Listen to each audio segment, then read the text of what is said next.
Iya, betul. Oke, baik. Selamat pagi, Bapak dan enggak ada belum ada ibunya, Ibu semua. Eh, Pagi ini Pak Bobi dan Pak Maurits nih kan bicara mengenai pelabuhan yang kali gitu ya. Saya persilahkan Pak Sahar, Pak Ketua, mari dibuka Pak. Ya, iya Pak, terima kasih. Assalamualaikum warahmatullahi wabarakatuh. Selamat pagi. Waalaikumsalam. Ya. Pagi ini eh, sudah lama kita tunggu sebetulnya ada ahlinya, Kapten Bobi Mamahit, Pak Maurits Sibarani, dan Pak Kemal akan berbagi rasa bagi cita rasa mengenai pelabuhan. Gimana sih gitu merencanakan pelabuhan? Pak Maurid sempat tanya saya waktu itu sebelum direncanakan ini, bagaimana di luar itu merencanakan pelabuhan. Ya wes, kita rencanakan juga bagaimana sih di Indonesia merencanakan pelabuhan dan bagaimana menerapkannya gitu supaya nanti oke untuk kita semua gitu ya. Karena pelabuhan ini eh, dari yang ditanya Pak Maurid, saya pernah di luar itu ya, eh, banyak hal yang harus diperhatikan gitu ya. Pak Kemal luar biasa. Eh, Semua pelabuhan kontainer di luar itu ada di genggaman Pak Kemal nih sebetulnya mengenai apa itu gitu ya.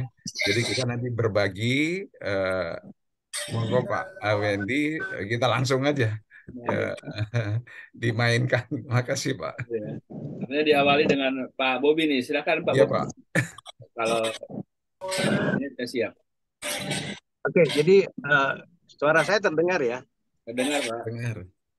Jadi mungkin jadi kita berbaginya saya cuman mengantarkan, tetapi nanti slide-nya akan lebih diperjelas, dipaparkan oleh Pak Maurits karena memang Pak Maurits juga yang menyusun dan tentunya untuk detail-detailnya nanti disampaikan oleh Pak Maurits dan nanti bahan itu bisa kita diskusikan sesuai dengan apa yang menjadi interest buat kita semua ya. Tapi mungkin kalau saya boleh minta Pak Wendy bisa sharing slide-nya Pak Maurits ya. Nanti saya bisa sharing kok. Oh, nggak bisa, Pak? Oh ya, kalau gitu saya Oh, nggak tolong apa-apa. tolong yang nomor 5 aja Pak Maurits, isu strategis begitu. Saya mulai dari situ, nanti selanjutnya Pak Maurits yang akan dari pertama. Isu strategis ya. Udah Nah, kelihatan ya? ini itu slide 5 apa 6 ya? Ini Yang ini, Pak. strategis. Kalau 6 apa 6? Yang ada apa tuh yang Ada gunung es. 6 ya. Oh, Bilang ini saya yang ini yang ini yang ini ya. Ini kan apa ya, isu strategis ya.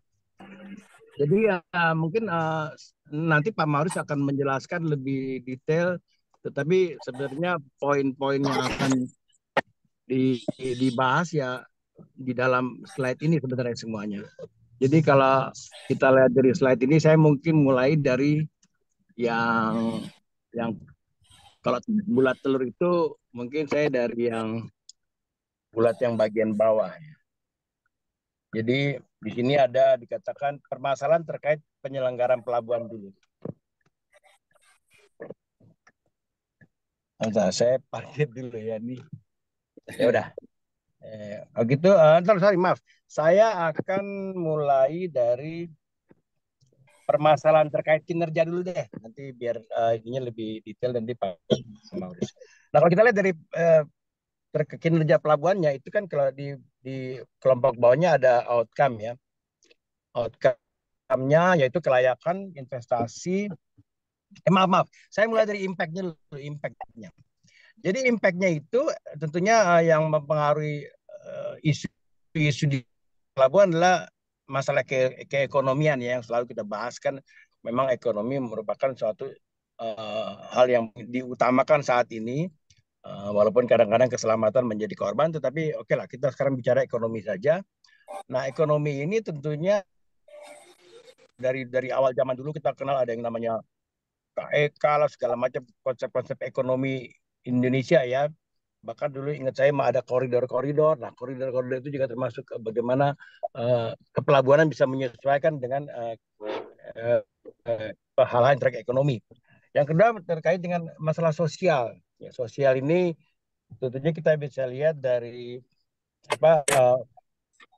adanya disparitas dari antara wilayah timur dan barat. Dari dulu juga kita selalu menjadi isu yang sampai saat ini pun tidak bisa teratasi, karena memang kalau kita lihat dari geografis kan kependudukan di wilayah timur itu sangat jauh timpang lah dengan kondisi yang ada di wilayah barat. Nah, ini yang sejak dahulu pun pemerintah kan dengan pola-pola keperintisan baik kapal maupun pelabuhan itu juga disiapkan anggaran-anggaran untuk perintis. Itu dari aspek sosialnya. Dan terakhir tentunya dari lingkungan hidup, dampak adanya suatu pelabuhan. Yang sebagai outcome tentunya diharapkan adalah kelayakan investasi, yaitu kelayakan keekonomian, finansial, dan daya tarik buat para investor. Yang berikutnya daya saing. Nah, ini daya saing pelabuhan ini yang selalu sepertinya menjadi isu yang harusnya yang menjadi isu utama, karena seperti kita pernah lihat kemarin yang ada TikTok tuh ya, TikTok naik Patimban itu ya kan kalau untuk sebagai sasaran sih boleh-boleh aja ya, tetapi kalau sampai dinyatakan akan bisa melebihi dari pelabuhan yang lebih besar, tentunya menjadi suatu tantangan yang sangat kuat, dan apabila itu bisa diwujudkan ya mungkin sila kelima terjadi tuh, keadilan sosial bagi seluruh rakyat Indonesia. Nah, yang berikutnya saya ambil yang bagian separuh bawahnya. Ini ada isu-isu yang terkait dengan penyelenggaraannya, masalah yang terkait penyelenggaraan.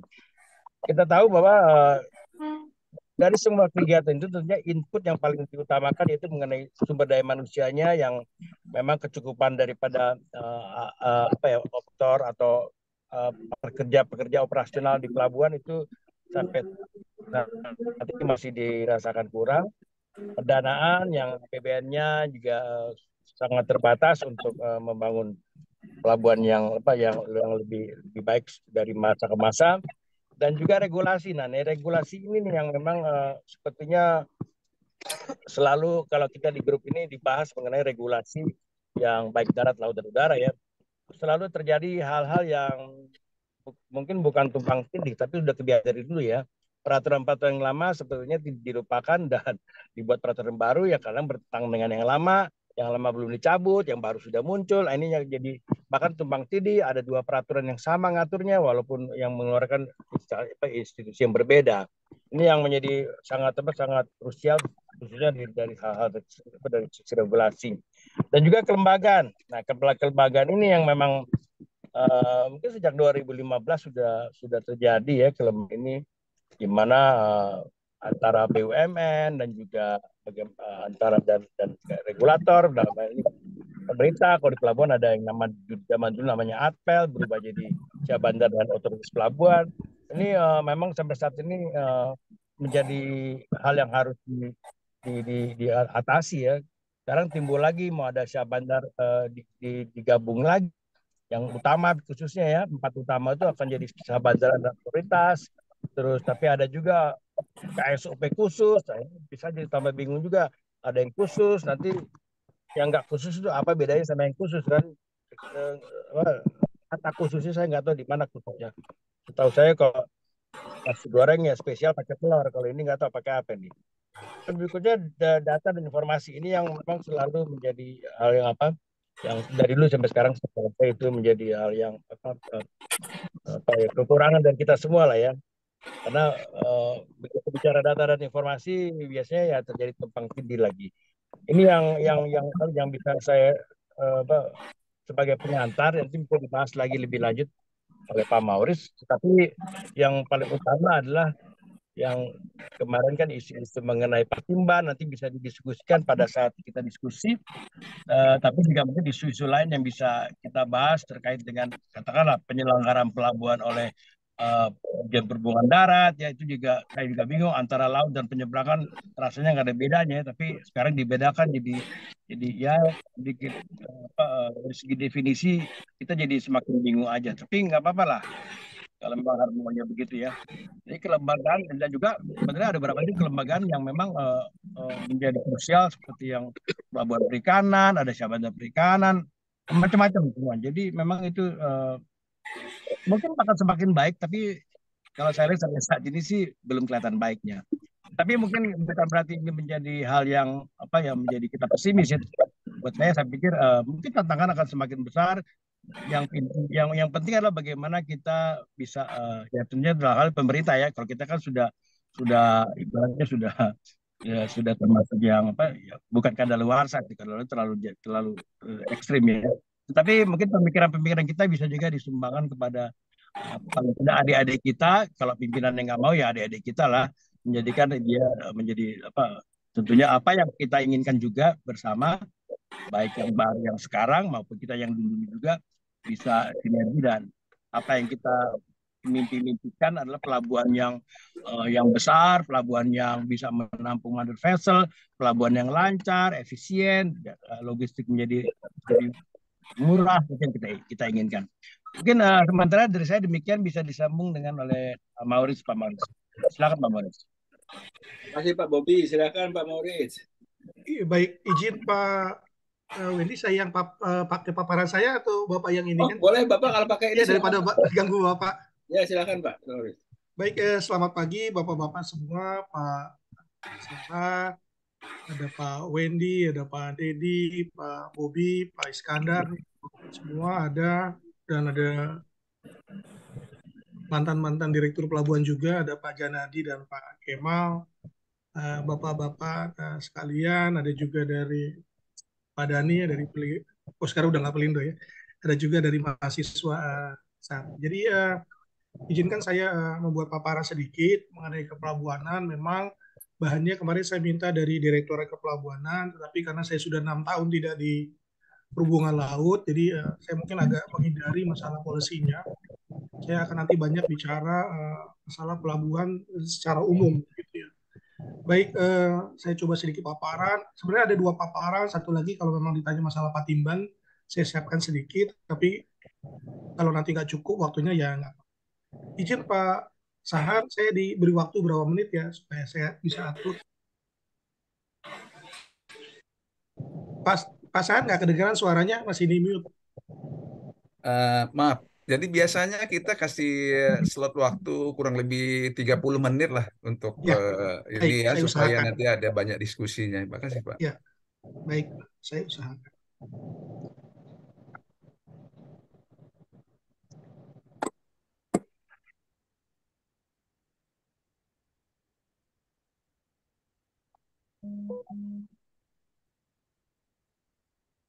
Baik, Pak. Udah kelihatan, udah. Sudah kelihatan yang perencanaan pembangunan dan pengoperasian pelabuhan? Sudah. Baik, kita sedikit. Baik, nanti ada 6 yang akan dibahas dalam paparan ini. Yang pertama terkait dengan logistik, karena isu logistik dalam 1-2 minggu terakhir ini tampaknya sedikit menonjol. Kemudian dasar hukum, peran dan fungsi pelabuhan, kemudian kaitan dengan perencanaan, nanti kita lihat rencana induk pelabuhan nasional dan rencana teknis pengembangan pelabuhan, kemudian operatornya, upaya peningkatan daya saing logistik dan tantangan serta skema pengembangannya. Baik, Bapak-Bapak. Pak Maurits, mohon maaf Pak, ininya presentasinya bisa dibesarkan Pak, dengan mengklik ke tombol presentation Pak yang di bawah, nah yaitu. Yang ininya kalau bisa di close Pak, yang sebelah kiri Pak, supaya kita enak deh. Nah itu oke, makasih Pak. Cukup? Cukup Pak, makasih Pak. Baik Bapak-Bapak, Ibu sekalian, dalam beberapa hari terakhir atau minggu terakhir mungkin semua kita disibukkan dengan peringkat logistik, ya, bahwa dalam beberapa tahun terakhir peringkat logistik kita 2018 ke 2023 mungkin karena 2020 ada COVID sehingga tidak diukur, kita sangat jauh turun dari ranking 46 ke ranking 61. Sementara beberapa negara ASEAN justru dalam beberapa tahun terakhir justru mengalami peningkatan. Biasanya kalau kita bicara logistik, lagi-lagi nanti yang menjadi fokus biasanya pelabuhan. Namun yang kita lupakan bahwa di dalam kita bicara logistik sebenarnya tidak hanya pelabuhan, karena ada 6 hal yang dilihat terkait dengan custom, terkait dengan kompetensi logistik dan kualitasnya, infrastruktur, kemudian ketepatan waktu, pengapalan internasional, dan tracking. Jadi sebenarnya kalau kita bicara logistik di sini adalah darat, laut, dan udara. Cuma karena Indonesia mungkin logistik lautnya lebih banyak berhubungan dengan internasional, sehingga biasanya kalau bicara logistiknya buruk, pelabuhannya langsung segera diperhatikan. Ya, padahal pelabuhannya sebagai satu outlet dari barang yang kita pindahkan. Ini yang kadang-kadang sedikit terlupakan. Kemudian kalau kita kemudian masuk lebih ke arah mikronya, kita melihat beberapa permasalahan yang ada di transportasi laut. Yang pertama, dominasi sebenarnya. Bahwa arus peti kemas di Indonesia dinominasi oleh 4 pelabuhan utama. Priok, Perak, Belawan, dan Makassar. Sebenarnya ini tidak menjadi hal yang terlalu mengherankan karena memang sejak dari dahulu kalau kita kenal namanya Forum Gateway System, memang 4 pelabuhan utama inilah yang dikembangkan. Dan dari dulu memang investasi di 4 pelabuhan ini sangat besar. Nanti kita melihat kaitannya dengan rencana induk pelabuhan nasional. Namun apapun itu, sementara pelabuhan-pelabuhan kita dari sisi kinerja itu masih jauh kalau kita bandingkan dengan rata-rata internasional, baik dari sisi kedalaman, dari sisi kinerja operasi, gitu ya, maupun dari sisi kapal yang bisa dilayani oleh suatu pelabuhan. Kemudian jaringan. Nah, ini sedikit keluar dari aspek pelabuhan, kita bicara dari aspek angkutan laut, bahwa jaringan di kita memang gimana ya, kita mau bikin hub and feeder juga enggak gitu ya, campuran lah ya. Ada hub feedernya iya, tapi ada juga yang direct dan sebagainya.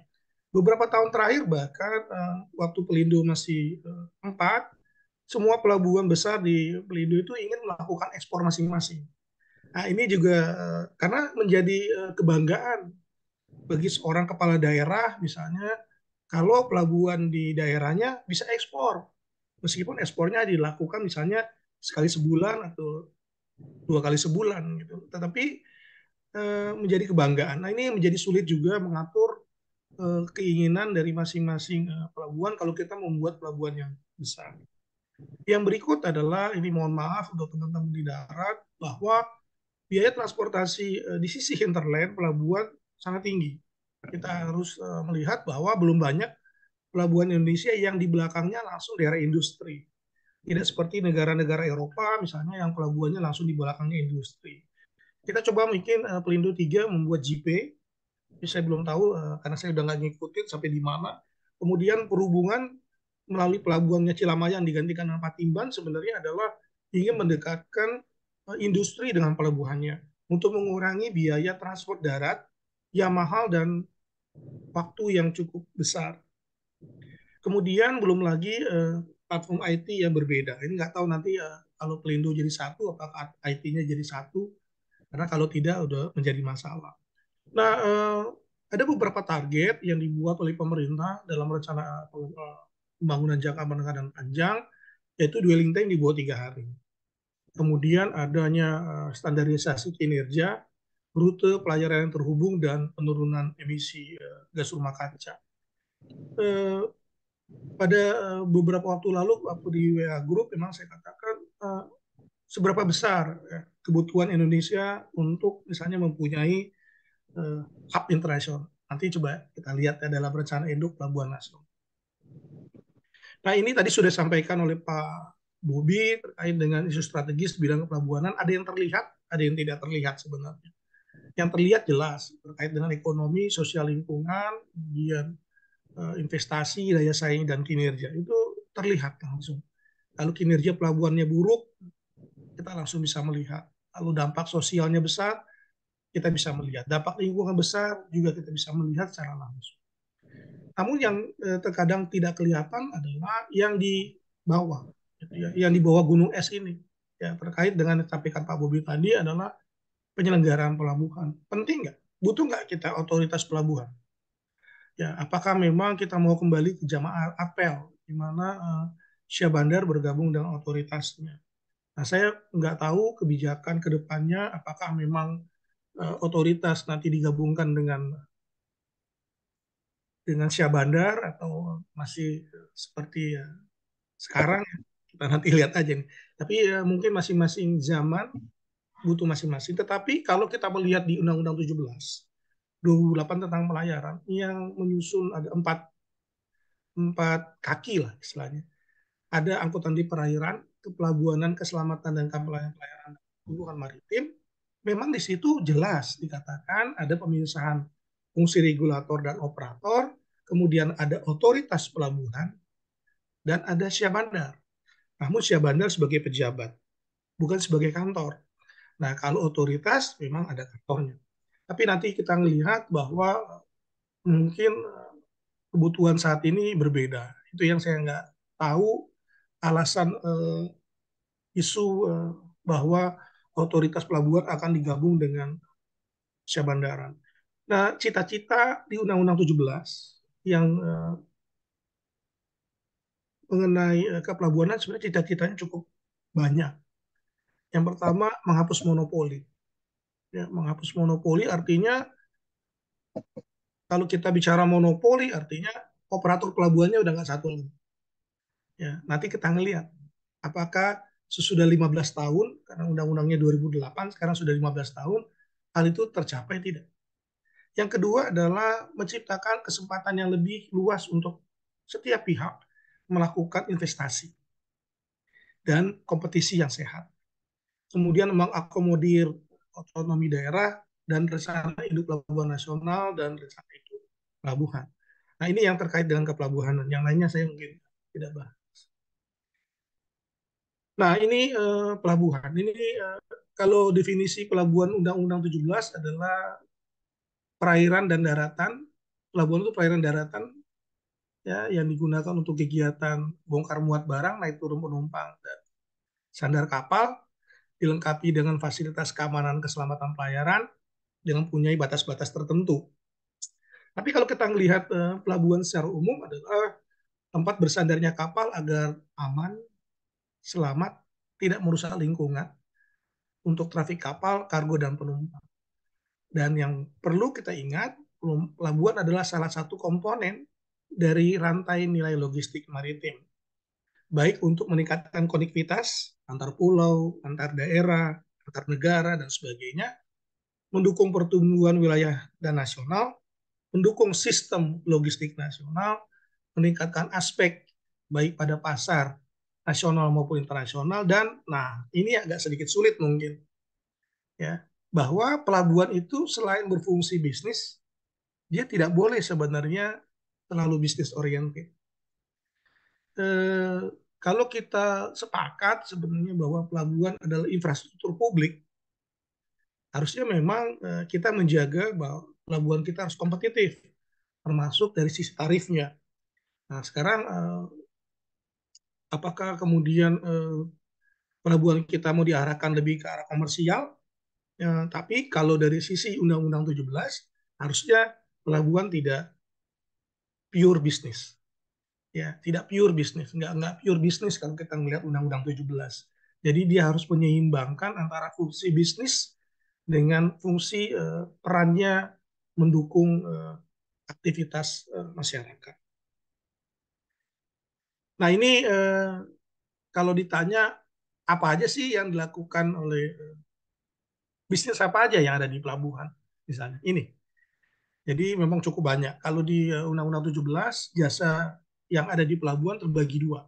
Jasa kepelabuhanan ada 9, dan jasa terkait kepelabuhanan kalau nggak salah ada 12 atau 11. Ya, jasa kepelabuhanan misalnya tambat, ya penyediaan bahan bakar, air bersih, turun naik penumpang, peti kemas, ya pelayanan bongkar muat barang, ya distribusi, konsolidasi, dan pelayanan dan penundaan kapal, bukan pemanduan.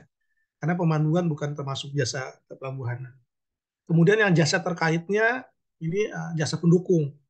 Misalnya bisnis fasilitas penampungan limbah, depo peti kemas, pergudangan di luar pelabuhan, pembersihan gedung kantor, penyediaan kantor, ya, fasilitas gudang pendingin, ya, perbaikan kontainer, angkutan umum, tempat parkir, dan sebagainya, termasuk komunikasi dan periklanan. Jadi jangan sangat banyak jasa-jasa yang ditawarkan di pelabuhan. Dan kalau kita melihat sebenarnya kalau nanti kita bicara konsesi, konsesi itu hanya terkait dengan jasa kepelabuhanan. Jadi hanya ada yang di kiri. Nah, kalau yang di kanan, makanya yang di kiri ya jasa kepelabuhanan hanya boleh dilakukan oleh badan usaha pelabuhan melalui konsesi. Kalau yang jasa terkait itu dilakukan boleh oleh badan usaha, boleh juga oleh orang perorangan. Nah, kemudian apa tugas dari penyelenggara pelabuhan? Kalau tadi kita melihat penyelenggara pelabuhan ini kan ada bisnisnya, ada pemerintahnya. Nah, pemerintahnya ngapain ya otorita? Otorita itu ngatur penggunaan lahan daratan dan perairan. Nah, ini yang mungkin sampai sekarang tidak 100%, gitu ya. Karena sebagian besar lahan dikuasai oleh operator pelabuhan, bukan oleh penyelenggara pelabuhan. Sehingga biasanya usulan penggunaan lahan lebih banyak diusulkan oleh operator pelabuhan. Kemudian mengawasi penggunaan DLKR, DLKP, kemudian mengatur lalu lintas kapal melalui penundaan kapal dan menetapkan standar kinerja operasional pelayanan pelabuhan. Ini yang cukup penting. Nanti kita ngelihat di belakang dan di sebelah kanan ini banyak lagi yang lain. Ya, kita melihat banyak yang lain terkait dengan salah satunya misalnya mengusulkan tarif, ya menyusun rencana induk. Jadi kalau di Undang-Undang 17 sebenarnya yang menyusun rencana induk itu harusnya otoritas pelabuhan. Karena di dalam pelabuhan itu sebenarnya bisa lebih dari satu operator. Meskipun di kita sampai sekarang mungkin operatornya rata-rata satu pelabuhan satu. Tapi kalau kita melihat di negara lain seperti misalnya Hong Kong, karena kebetulan pernah di sana ditugaskan, eh, satu pelabuhan ada 10 gitu operatornya dan nggak ada masalah.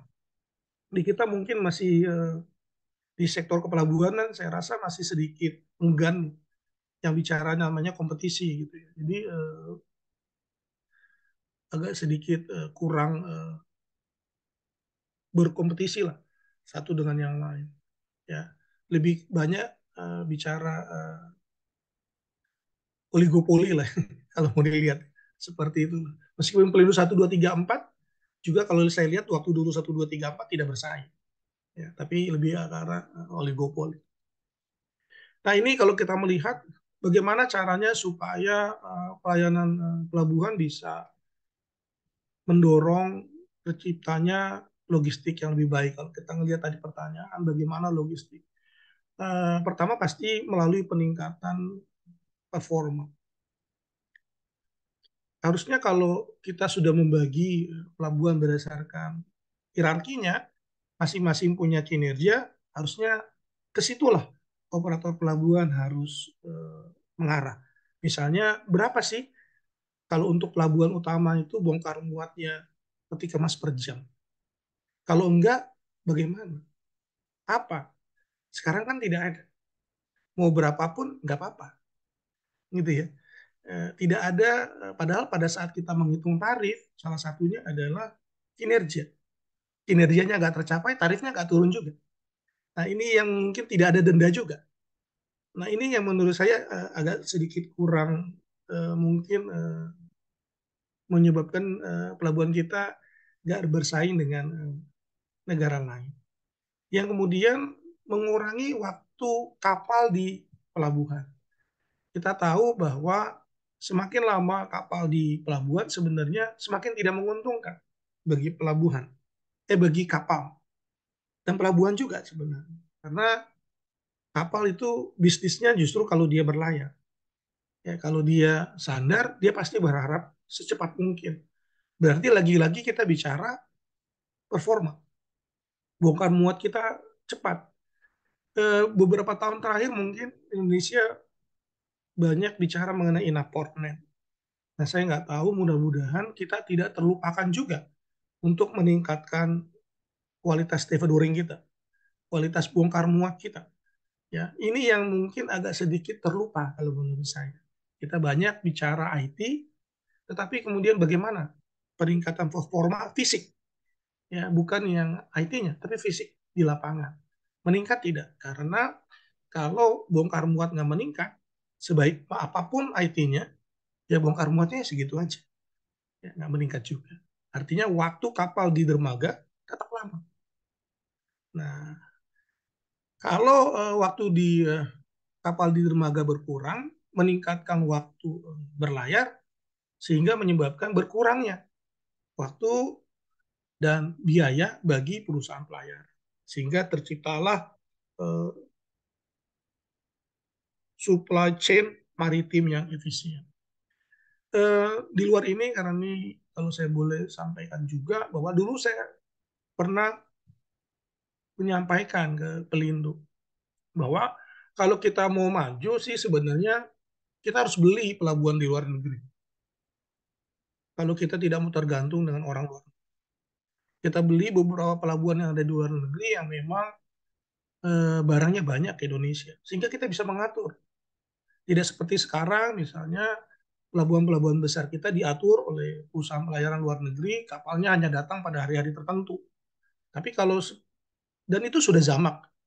Ya, di negara lain juga begitu. Port of Singapore, PSE punya banyak terminal di luar negaranya.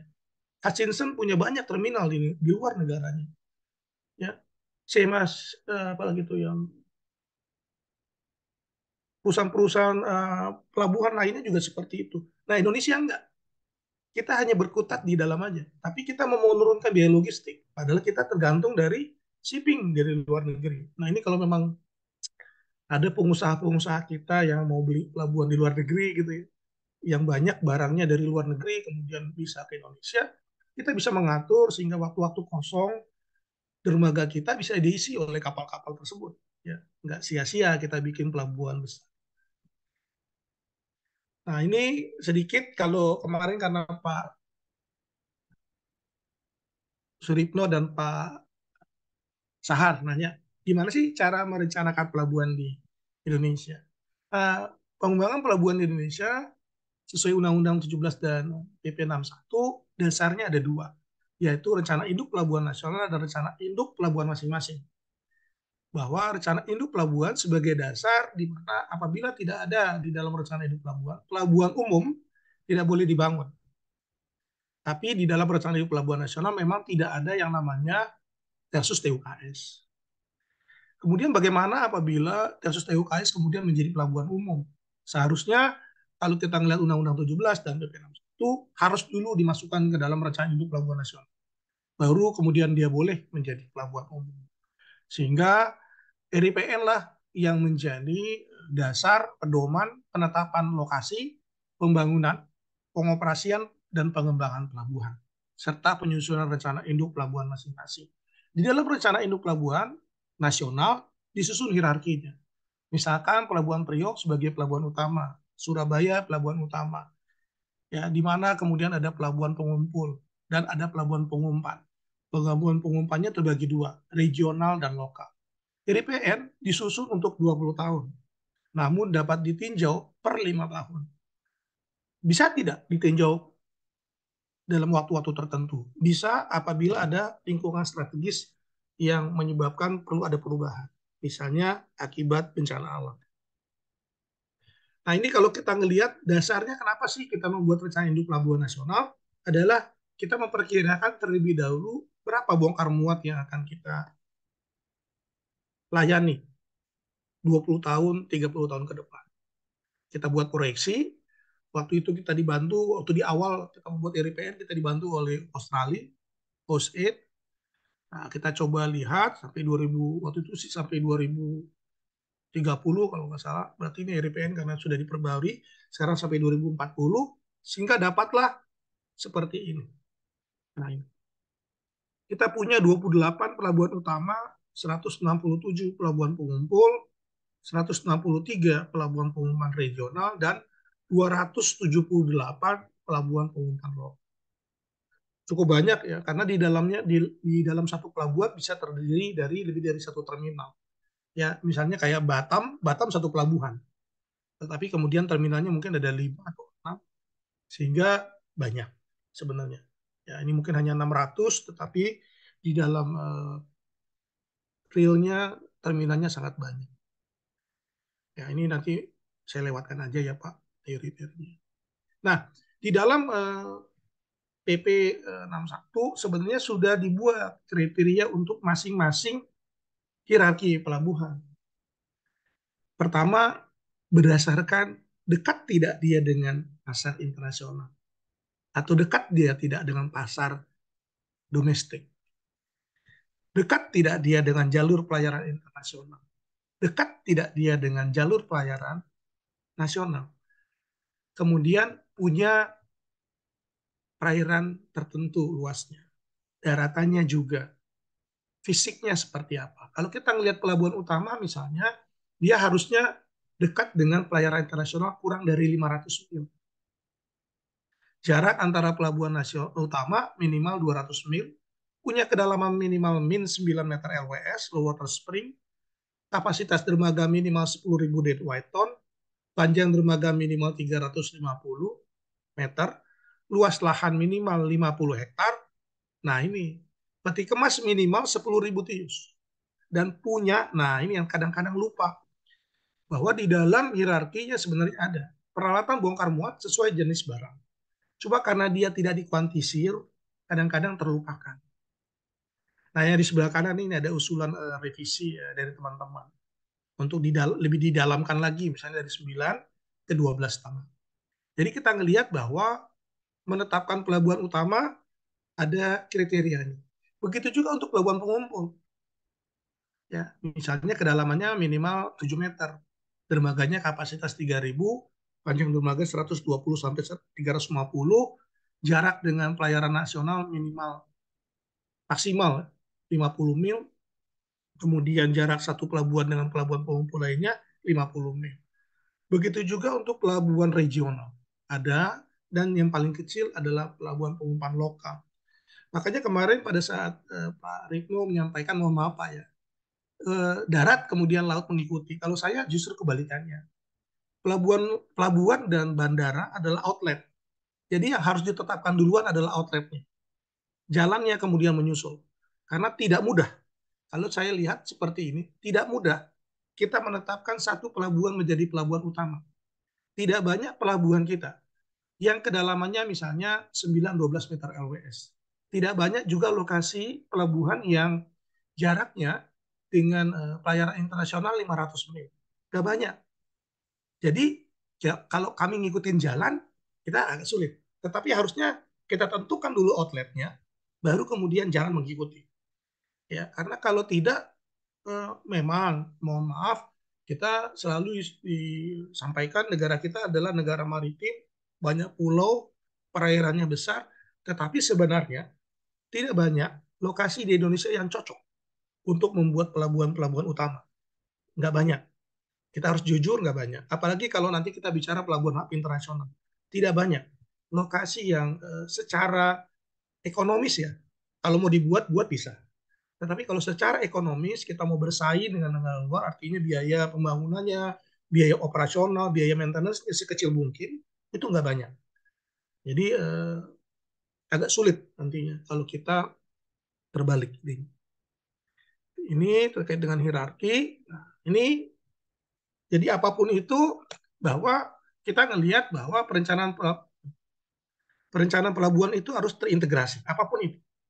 Ya, dari maaf nih, dari hinterland, areal daratan, nggak tahu nih, dan areal perairan itu semua harus terintegrasi. Nah, kalau tadi kita bicara rencana induk pelabuhan nasionalnya, kemudian masuk ke rencana induk pelabuhannya. Bagaimana cara kita menyusun rencana induk pelabuhan nasional, bagaimana kemudian kita membangun. Dimulai dari prastudi kelayakan, ada studi kelayakan. Prastudi kelayakan ini belum lama, Pak. Di perhubungan laut ini baru ada sejak 2013 atau 14. Ya, belum ada. Dulu biasanya langsung studi kelayakan. Karena biaya yang sangat besar menentukan lokasi pelabuhannya, jadi kita mulai dulu dari studi prastudi kelayakan yang lebih banyak menekankan pada studi menggunakan data sekunder. Ya, data sekunder. Kemudian studi kelayakan kita pakai data primer, kita lihat mana lokasi yang layak. Kemudian harusnya sesudah itu kita membuat rencana induk pelabuhan dan dokumen lingkungan, termasuk dokumen dampak lalu lintas, ya, jalan. Ada butuh tidak jalan. Karena misalnya pelabuhan pengumpan lokal, mungkin kita tidak butuh juga jalan yang terlalu besar, ya, karena dampaknya skopnya kecil. Sesudah tahap pradesain, kita masuk ke tahap desain SID dan DED. SID biasanya untuk pelabuhan-pelabuhan baru, ya, yang belum ada fasilitasnya. Sementara DED biasanya untuk peningkatan, pengembangan pelabuhan. Baru kemudian boleh kita membangun. Dulu di perhubungan ada 3 izin. Ada izin penetapan lokasi, izin pembangunan, dan izin pengoperasian. Dan sekarang sepertinya ini jadi satu. Meskipun seperti yang katakan oleh Pak Dirjen tadi, Pak Bobi, di undang-undangnya tetap 3. Tetapi di peraturan menterinya jadi satu.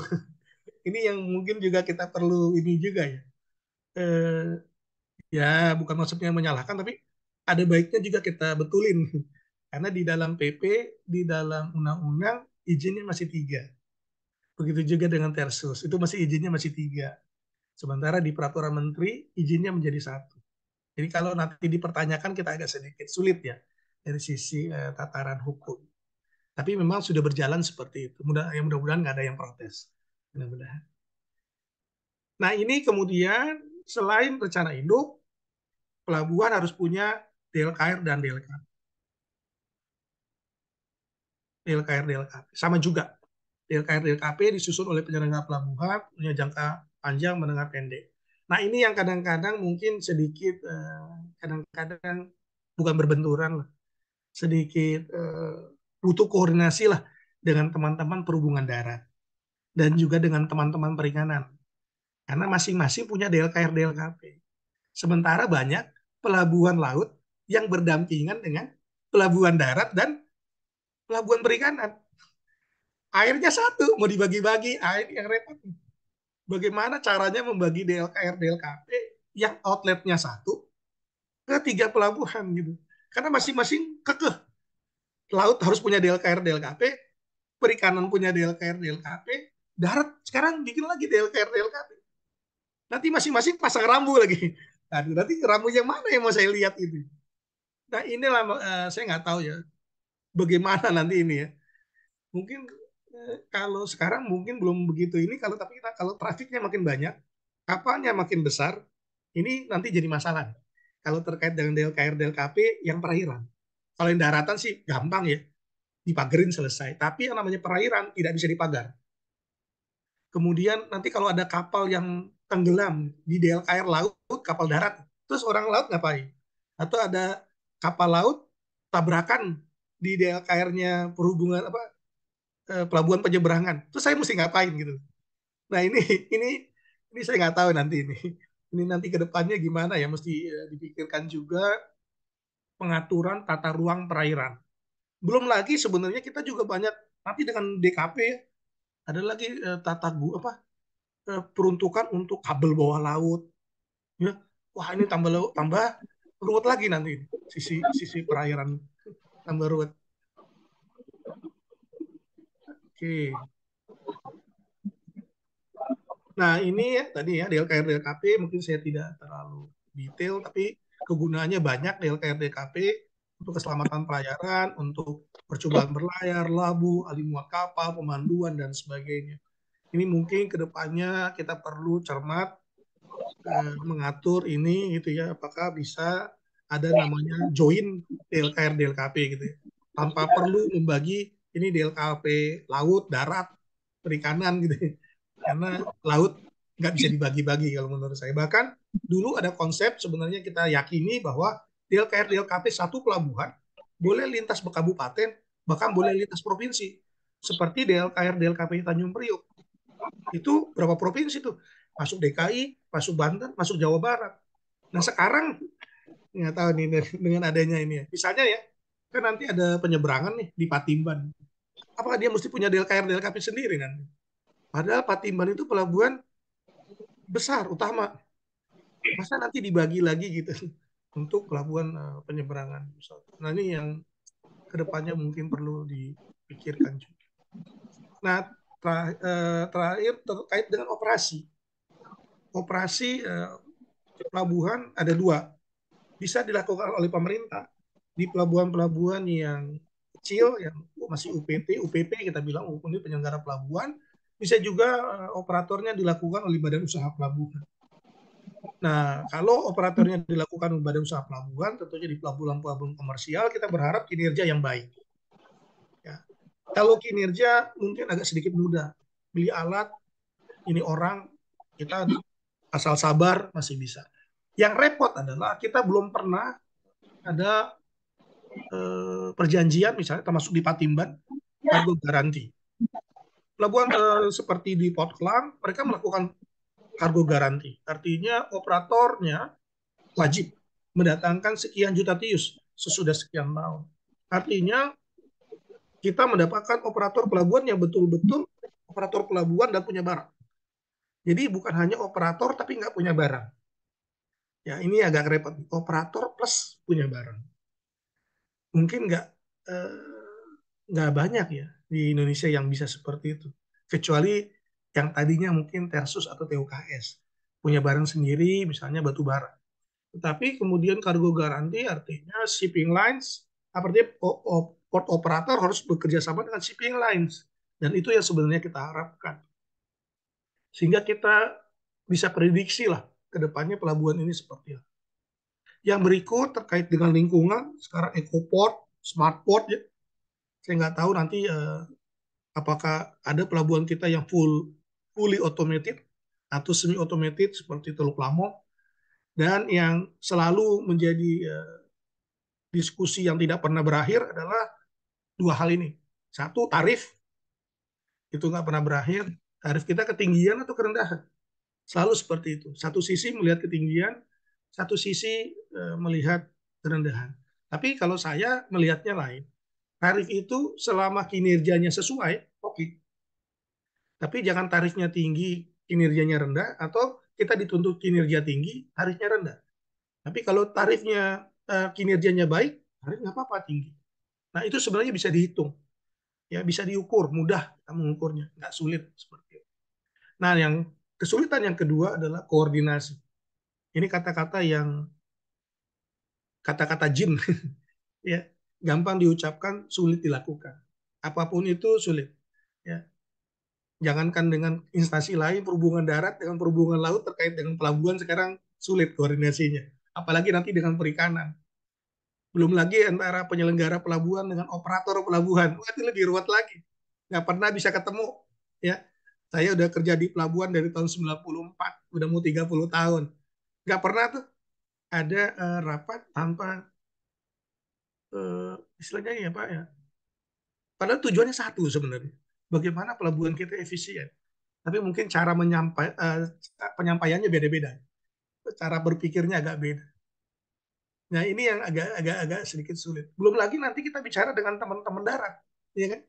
Bahwa pelabuhan mesti punya angkutan kehinterlannya yang baik. Belum lagi kita bicara dengan yang punya kargo, perindustrian, perdagangan, pertanian, wah tambah ruwet lagi. Makanya saya ada di Tanjung Priok waktu tahun 2015, waktu Pak Jokowi pergi ke Tanjung Priok terkait dengan dwelling time. Saya sebagai Syahbandar Priok, Pak Bay, otorita pelabuhan. Kita ngerti bagaimana sulit. Ada 17 instansi punya komputer masing-masing. Ditaruh di terminal penumpang. Semua kerja di situ. Tetapi nggak teguran, nggak ada yang ngomong-ngomongan. Di antara 17 itu kerjaannya sendiri-sendiri. Aneh juga ya. Dalam satu ruangan gitu, tapi diem-diem aja. Masing-masing sibuk dengan aturannya masing-masing. Ini yang jadi kayak 17 orang apa namanya? Apa tuh ya? Orang apa tuh? 17 orang tapi kerja sendiri-sendiri lah. Padahal tinggal ngomong gitu ya. Enggak juga. Ternyata sulit gitu ya. Makanya Pak Jokowi waktu itu marah. Ya karena memang ternyata sudah dalam satu ruangan pun kita sulit. Apalagi hanya menggunakan platform komputer gitu ya. Kalau saya nggak mau enter gimana? Saya cuek gitu nggak mau enter. Nah, ini juga jadi masalah. Nah ini integritas sinergi nanti mudah-mudahan ke depannya kita lebih baik lagi. Nanti tambah lagi satu stakeholder terkait ya. Alfi, Ilva, Insa, ada apalagi tracking dan sebagainya. Ini mudah-mudahan nanti Indonesia bisa lebih baik. Eh, Nah, saya ini satu bahwa terkait dengan anggaran. Sejak 2012 sebenarnya berbagai model penganggaran dikembangkan di luar APBN. Kita berusaha meningkatkan partisipasi swasta meskipun mungkin sampai sekarang swastanya itu sebagian besar masih pelindo.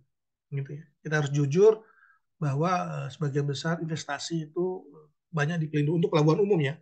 Tapi kalau untuk yang lain saya nggak, lain-lain mungkin ada juga.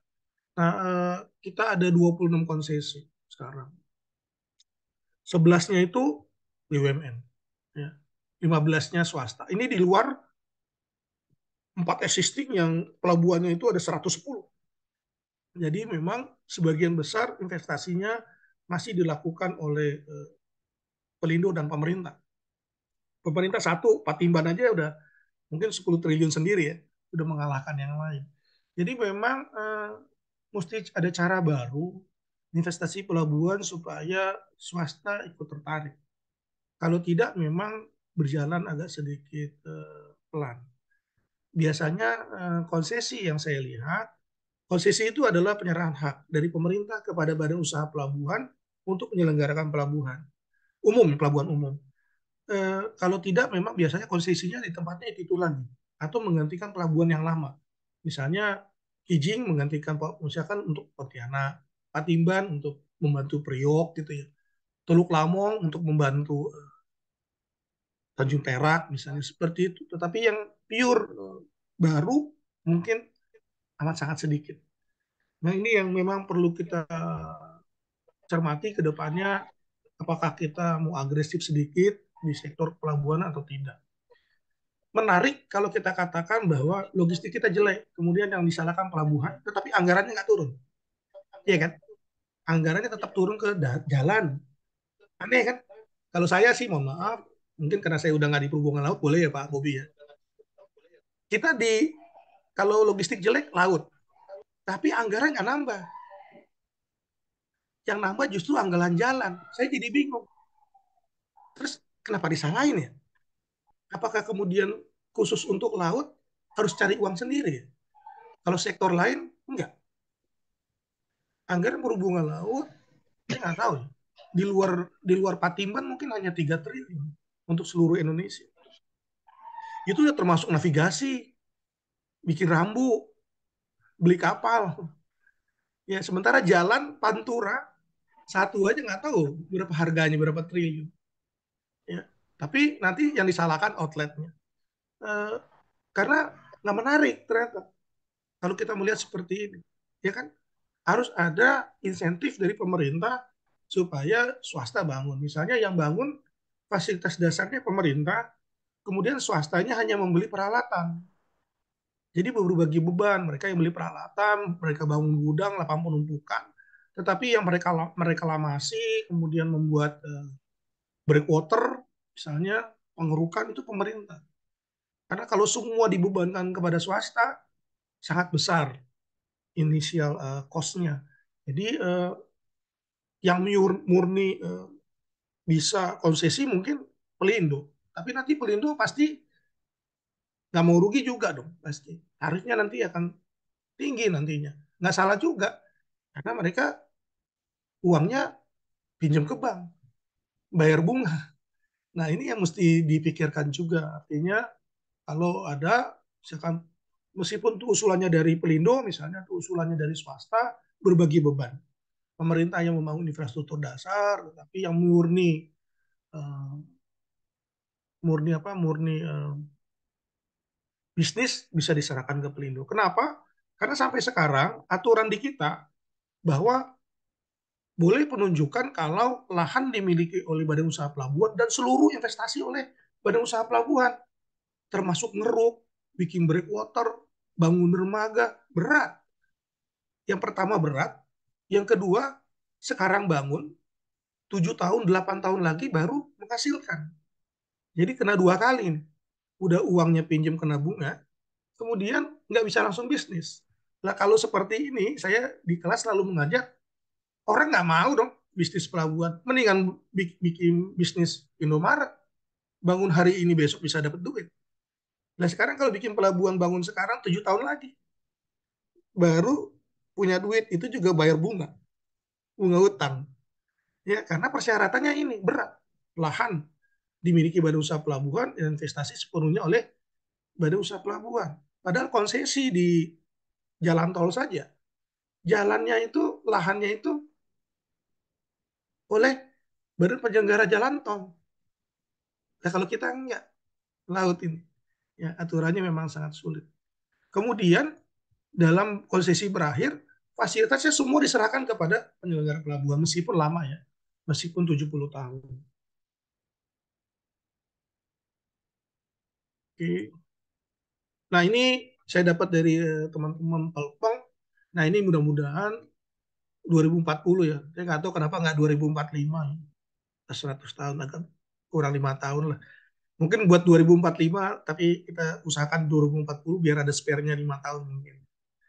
Ini pelabuhan nasional yang modern, terintegrasi, berdaya saing dalam mewujudkan Indonesia yang maju, berdaulat, adil, dan makmur.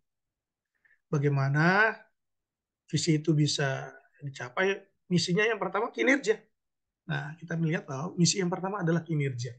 Kinerja pelayanan. Yang kedua adalah baru, efektivitas, regulasi, dan kelembagaan.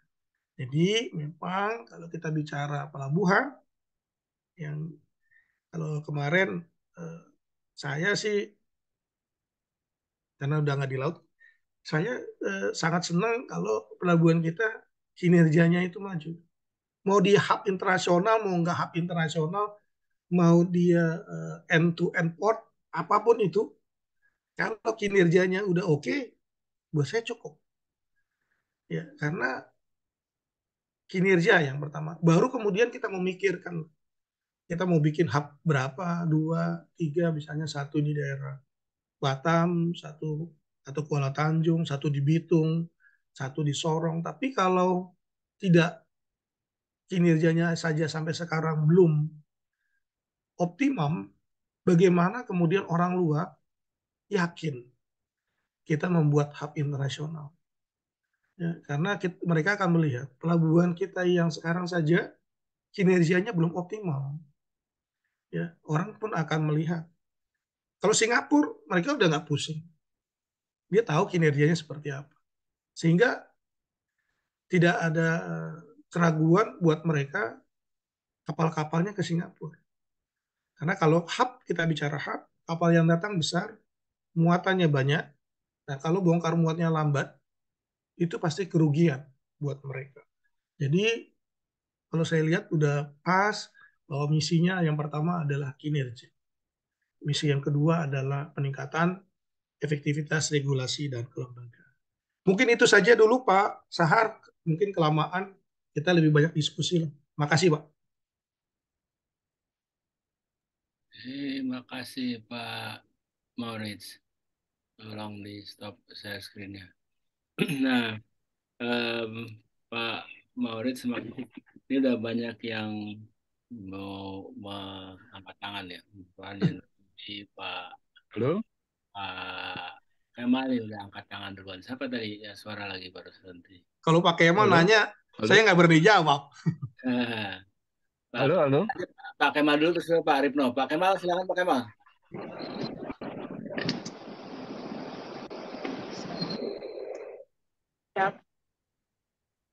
Pak Kemal. Ya, terima kasih Pak Wendy. Terima kasih ya. Saya memang ya mestinya pertama Pak tadi, karena kemarin Pak Kapten Bobby minta saya sebagai pembahas ya. Dan Nah, saya minta tolong Pak Wendy kalau bisa dibuka ininya karena saya share screen 3 slide aja Pak. silakan, 3, silakan Pak. ya, Bisa Pak, boleh ya? bisa Pak, Bisa bisa. ya? Oke. Bapak stop dulu Pak sharing Bapak Pak. Pak, Udah Pak, udah saya ya? udah Oke. sharing. Oke. Ya, oke, sebentar. New share.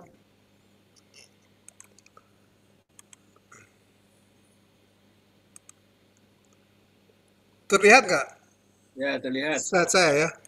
Suara saya terdengar.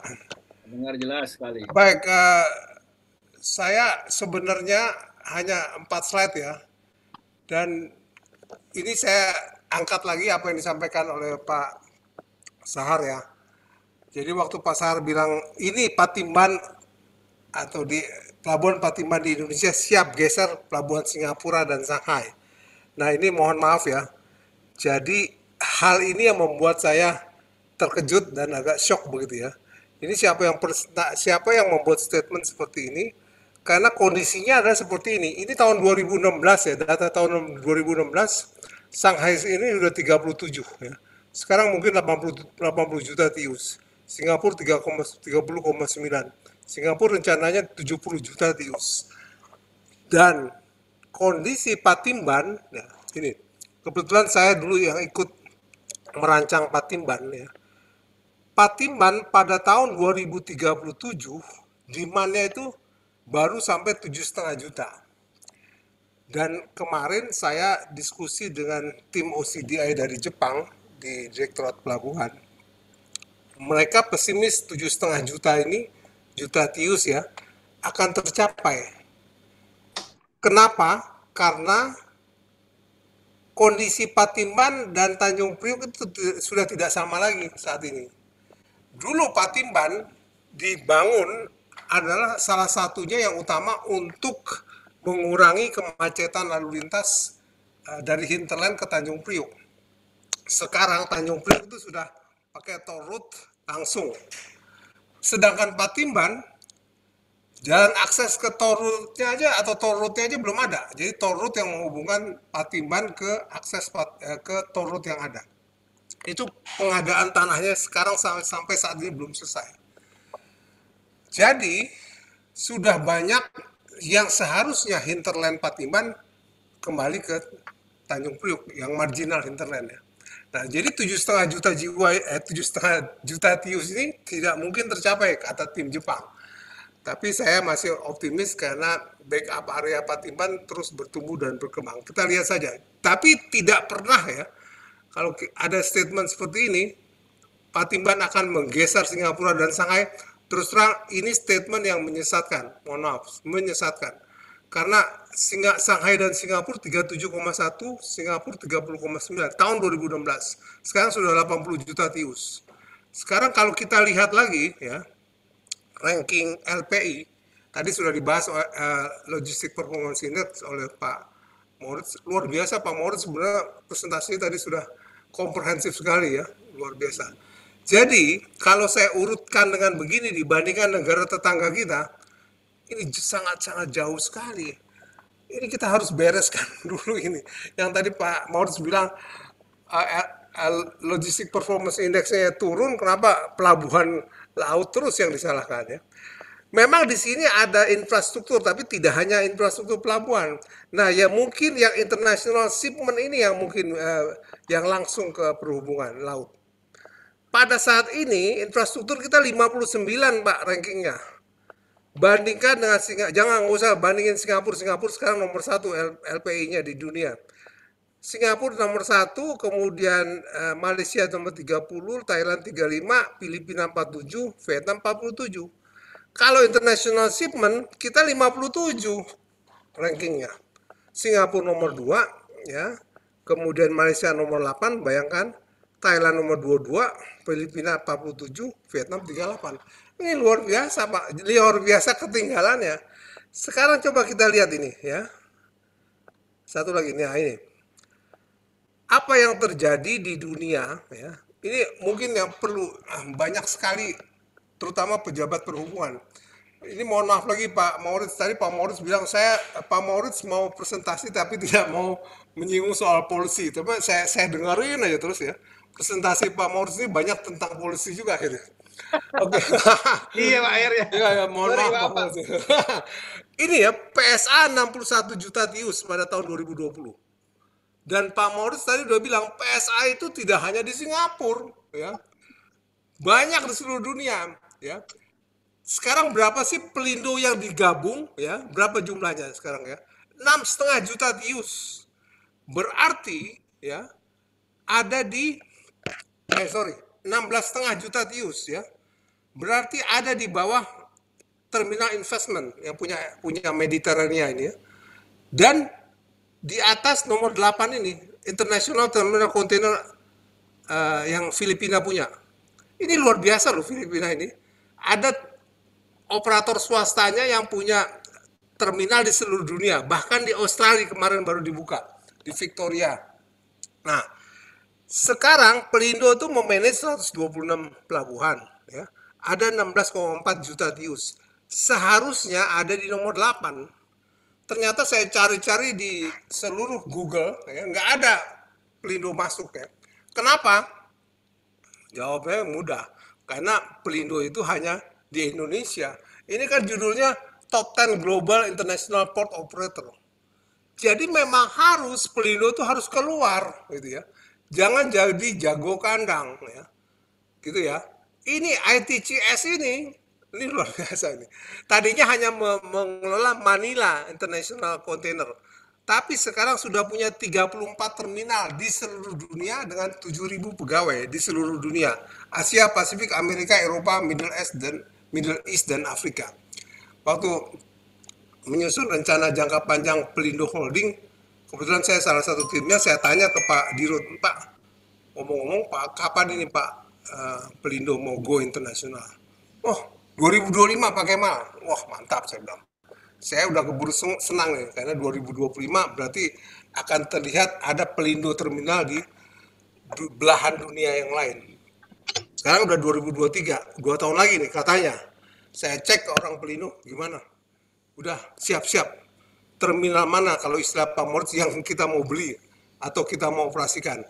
Ternyata katanya, wah belum ada Pak. Kita ngurusin di dalam aja masih belum beres nih Pak. Wah kacau saya bilang ini, gimana ini? Oke, baik ya. Jadi kurang lebih demikian ya percaturan terminal operator di dunia ya. Jadi Indonesia masih belum apa-apanya, ada apa-apanya. Jadi tolong tadi udah luar biasa Pak Maurits bilang kinerja itu ditingkatkan. Sekarang mohon maaf ya Pak Kapten Bobby, ini yang namanya otoritas pelabuhan tidak punya nyali untuk menghadapi Pelindo untuk ngecek atau katakan kinerja bongkar muat Bapak ya ini rendah sekali di bawah standar kita gitu. Nah, apa ini sanksi? Enggak ada ya. Harus dikasih sanksi kalau dia rendah. Ini concession fee saya naikkan ya, gitu. Misalnya seperti itu. Takut mutasi Pak. Takut mutasi ya. Karena nggak punya duit juga kasihan nih. Sebenarnya kasihan otoritas pelabuhan. Kemarin berapa kali saya usulin, tolong dong itu dikasih PNBP-nya ditingkatkan lah. Otoritas pelabuhan. Dan kalau saya benar udah nggak ada masalah, udah jelas. Jadi kurang lebih seperti itu. Nah, ini yang terakhir. Ini visi dan misi Pelindo Holding ya. Pemimpin ekosistem maritim terintegrasi dan berkelas dunia. Ini luar biasa kalau visinya ya. Dan misinya mewujudkan jaringan ekosistem nasional. Kalau untuk nasional udah ada, luar biasa Pelindo ini. Tapi kalau untuk keluarnya masih belum ya. Konektivitas, kemitraan strategis ya, penurunan biaya logistik ini juga menjadi misi dari Pelindo. Kurang lebih demikian ya presentasi saya karena banyak sekali saya lihat yang berminat untuk bertanya ini. Ya, nanti kelamaan nanti kasihan yang lain. Terima kasih. Wassalamualaikum warahmatullahi wabarakatuh. Waalaikumsalam warahmatullahi wabarakatuh.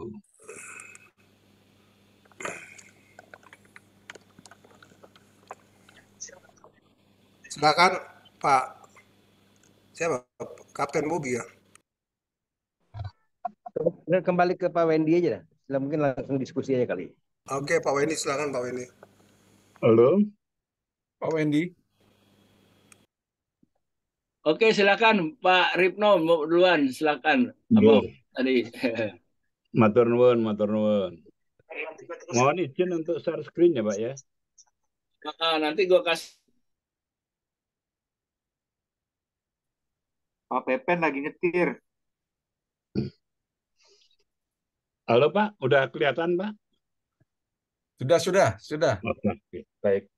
Terima kasih. Tadi Pak Maurid sudah nyinggung menyangkut rencana induk Pak. Jadi rencana induk ini idenya adalah rencana induk jaringan transportasi Pak. Jadi satu hal yang mungkin perlu kita sadari bersama bahwa sejak tahun 90-an itu kita 92 lah ya. Konkretnya kita sudah berpikir integrasi antar moda yang kemudian dititipkan pada Undang-Undang LLAJ, kemudian diteruskan pada Undang-Undang 22, di mana integrasi antar moda yang sekarang ini sampai sekarang jangankan bertindak, berpikir aja enggak. Padahal kita sudah siapkan ketentuan yang ada. Idenya adalah kenapa transportasi tidak terintegrasi pada dasarnya karena transportasi tidak dalam satu tangan menteri, sehingga menteri perhubungan tidak bisa menentukan mau dibawa kemana transportasi. Sekalipun di sini sudah ngomong pelabuhan dan sebagainya, nanti pada akhirnya kalau tidak kita integrasikan pasti akan gagal karena seperti tadi disampaikan bahwa anggaran dan sebagainya ke PU. Atas dasar itu maka kita pada saat tahun yang ini aja di undang-undang ini dirumuskan namanya rencana induk jaringan LLAJ nasional. Pada hakikatnya adalah rencana induk jaringan transportasi pada tataran nasional. Kita lihat di pasal 4 ayat 3 Pak. Itu rencana induk itu cakupannya meliputi A, demand forecast-nya, B, kemudian kebijakan antar moda, C, rencana lokasi kebutuhan simpul, yang D, baru rencana kebutuhan ruang lalu lintas atau jaringan jalan. Artinya apa? Di dalam rencana induk ini termasuk, Pak, di dalamnya adalah rencana lokasi dan kapasitas simpul nasional, termasuk pelabuhan, termasuk rencana induk mengenai kepelabuhanan, tapi terkait dengan lokasi dan kapasitasnya saja. Itu hanya untuk mancing D, Pak. Sebetulnya yang kita tembak itu kalau A, B, C itu semua ada pada Menteri Perhubungan, tapi pada butir D, rencana kebutuhan ruang lalu lintas atau berupa jaringan jalan itu tidak pada Menteri. Oleh karena itu, maka butir D itu masuk di dalam rencana induk. Sehingga pada saat menetapkan rencana induk, itu semua unsur transportasi itu akan terkait di sini. Kita lihat ini Pak, untuk apa rencana induk ini enggak kita termasuk untuk pelabuhan, tapi kita lihat di pasal 6 Pak. Di pasal 6 rencana induk JLAJ atau jaringan transportasi itu ditetapkan dengan peraturan presiden. Dan kita lihat di rencana induk yang lain, kepelabuhanan, bandar udara, jaringan jalan, itu semua dengan peraturan menteri perhubungan untuk pelabuhan maupun bandara. Tapi untuk jaringan LLAJ nasional, ini ditetapkan dengan peraturan presiden. Mohon tidak ditangkap sebagai rencana induk JLAJ, itu hanya bungkusnya, tapi isinya adalah rencana induk jaringan transportasi. Dengan ini maka apa yang kita tembak Pak? PU punya kewajiban dengan ditetapkan ini menghubungkan semua simpul nasional, baik bandara, pelabuhan, dengan kapasitas yang sesuai. Karena peraturan ini ditetapkan dengan peraturan presiden. Dengan sendirinya semua menteri harus mendukung itu. Ini yang kita tembak sebetulnya. Sejak dulu itu kita lepas, sehingga pelabuhan itu pasti banyak yang tidak didukung oleh kapasitas jalan yang memadai dan seterusnya. PU jalan sendiri, Pak. Tidak mendukung simpul. Oleh karena itu, dengan kalau rencana induk JLAJ nasional ini ditetapkan, maka mau tidak mau PU wajib menghubungkan semua simpul. Baik itu transportasi jalan, pelabuhan, bandara, dan sebagainya. Pertanyaannya, kenapa ini nggak jalan sampai sekarang? Karena kita masih berpikirnya parsial, Pak. Belum ada pejabat berhubungan yang berpikir sebagai sistem transportasi. Bagaimana tatanan transportasi, kinerjanya kinerja transportasi, kinerja logistik, bukan kinerja pelabuhan, bukan kinerja jaringan jalan, tapi kinerja total sistem. Dan sampai saat ini belum ada.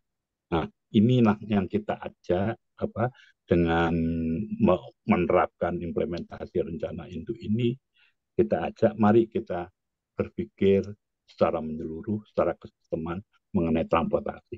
Kinerjanya ya kinerja transportasi, bukan kinerja pelabuhan. Itu aja, Pak. Terima kasih. Baik, Pak Ripno, makasih. Makasih. Saya lanjut dulu ke Pak Gunung Hutapea dan kemudian ke Pak Sujana Cipto. Mohon waktunya dipersingkat ya Pak ya, supaya nanti yang lain bisa bagian tanya jawab juga. Silakan Pak Gunung.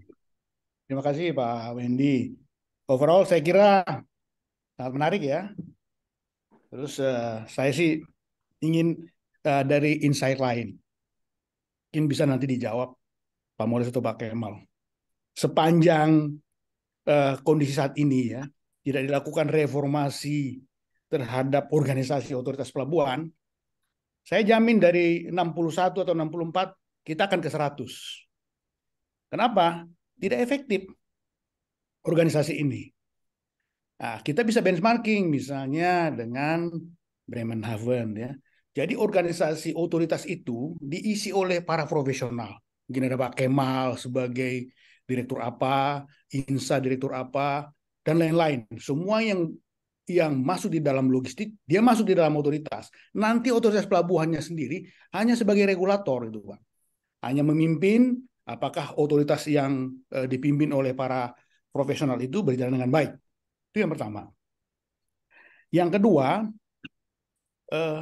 saya sudah pernah menulis di grup kita, kalau misalnya pemerintah itu masih cawe-cawe kepada Pelindo, meminta dividen ya di 2015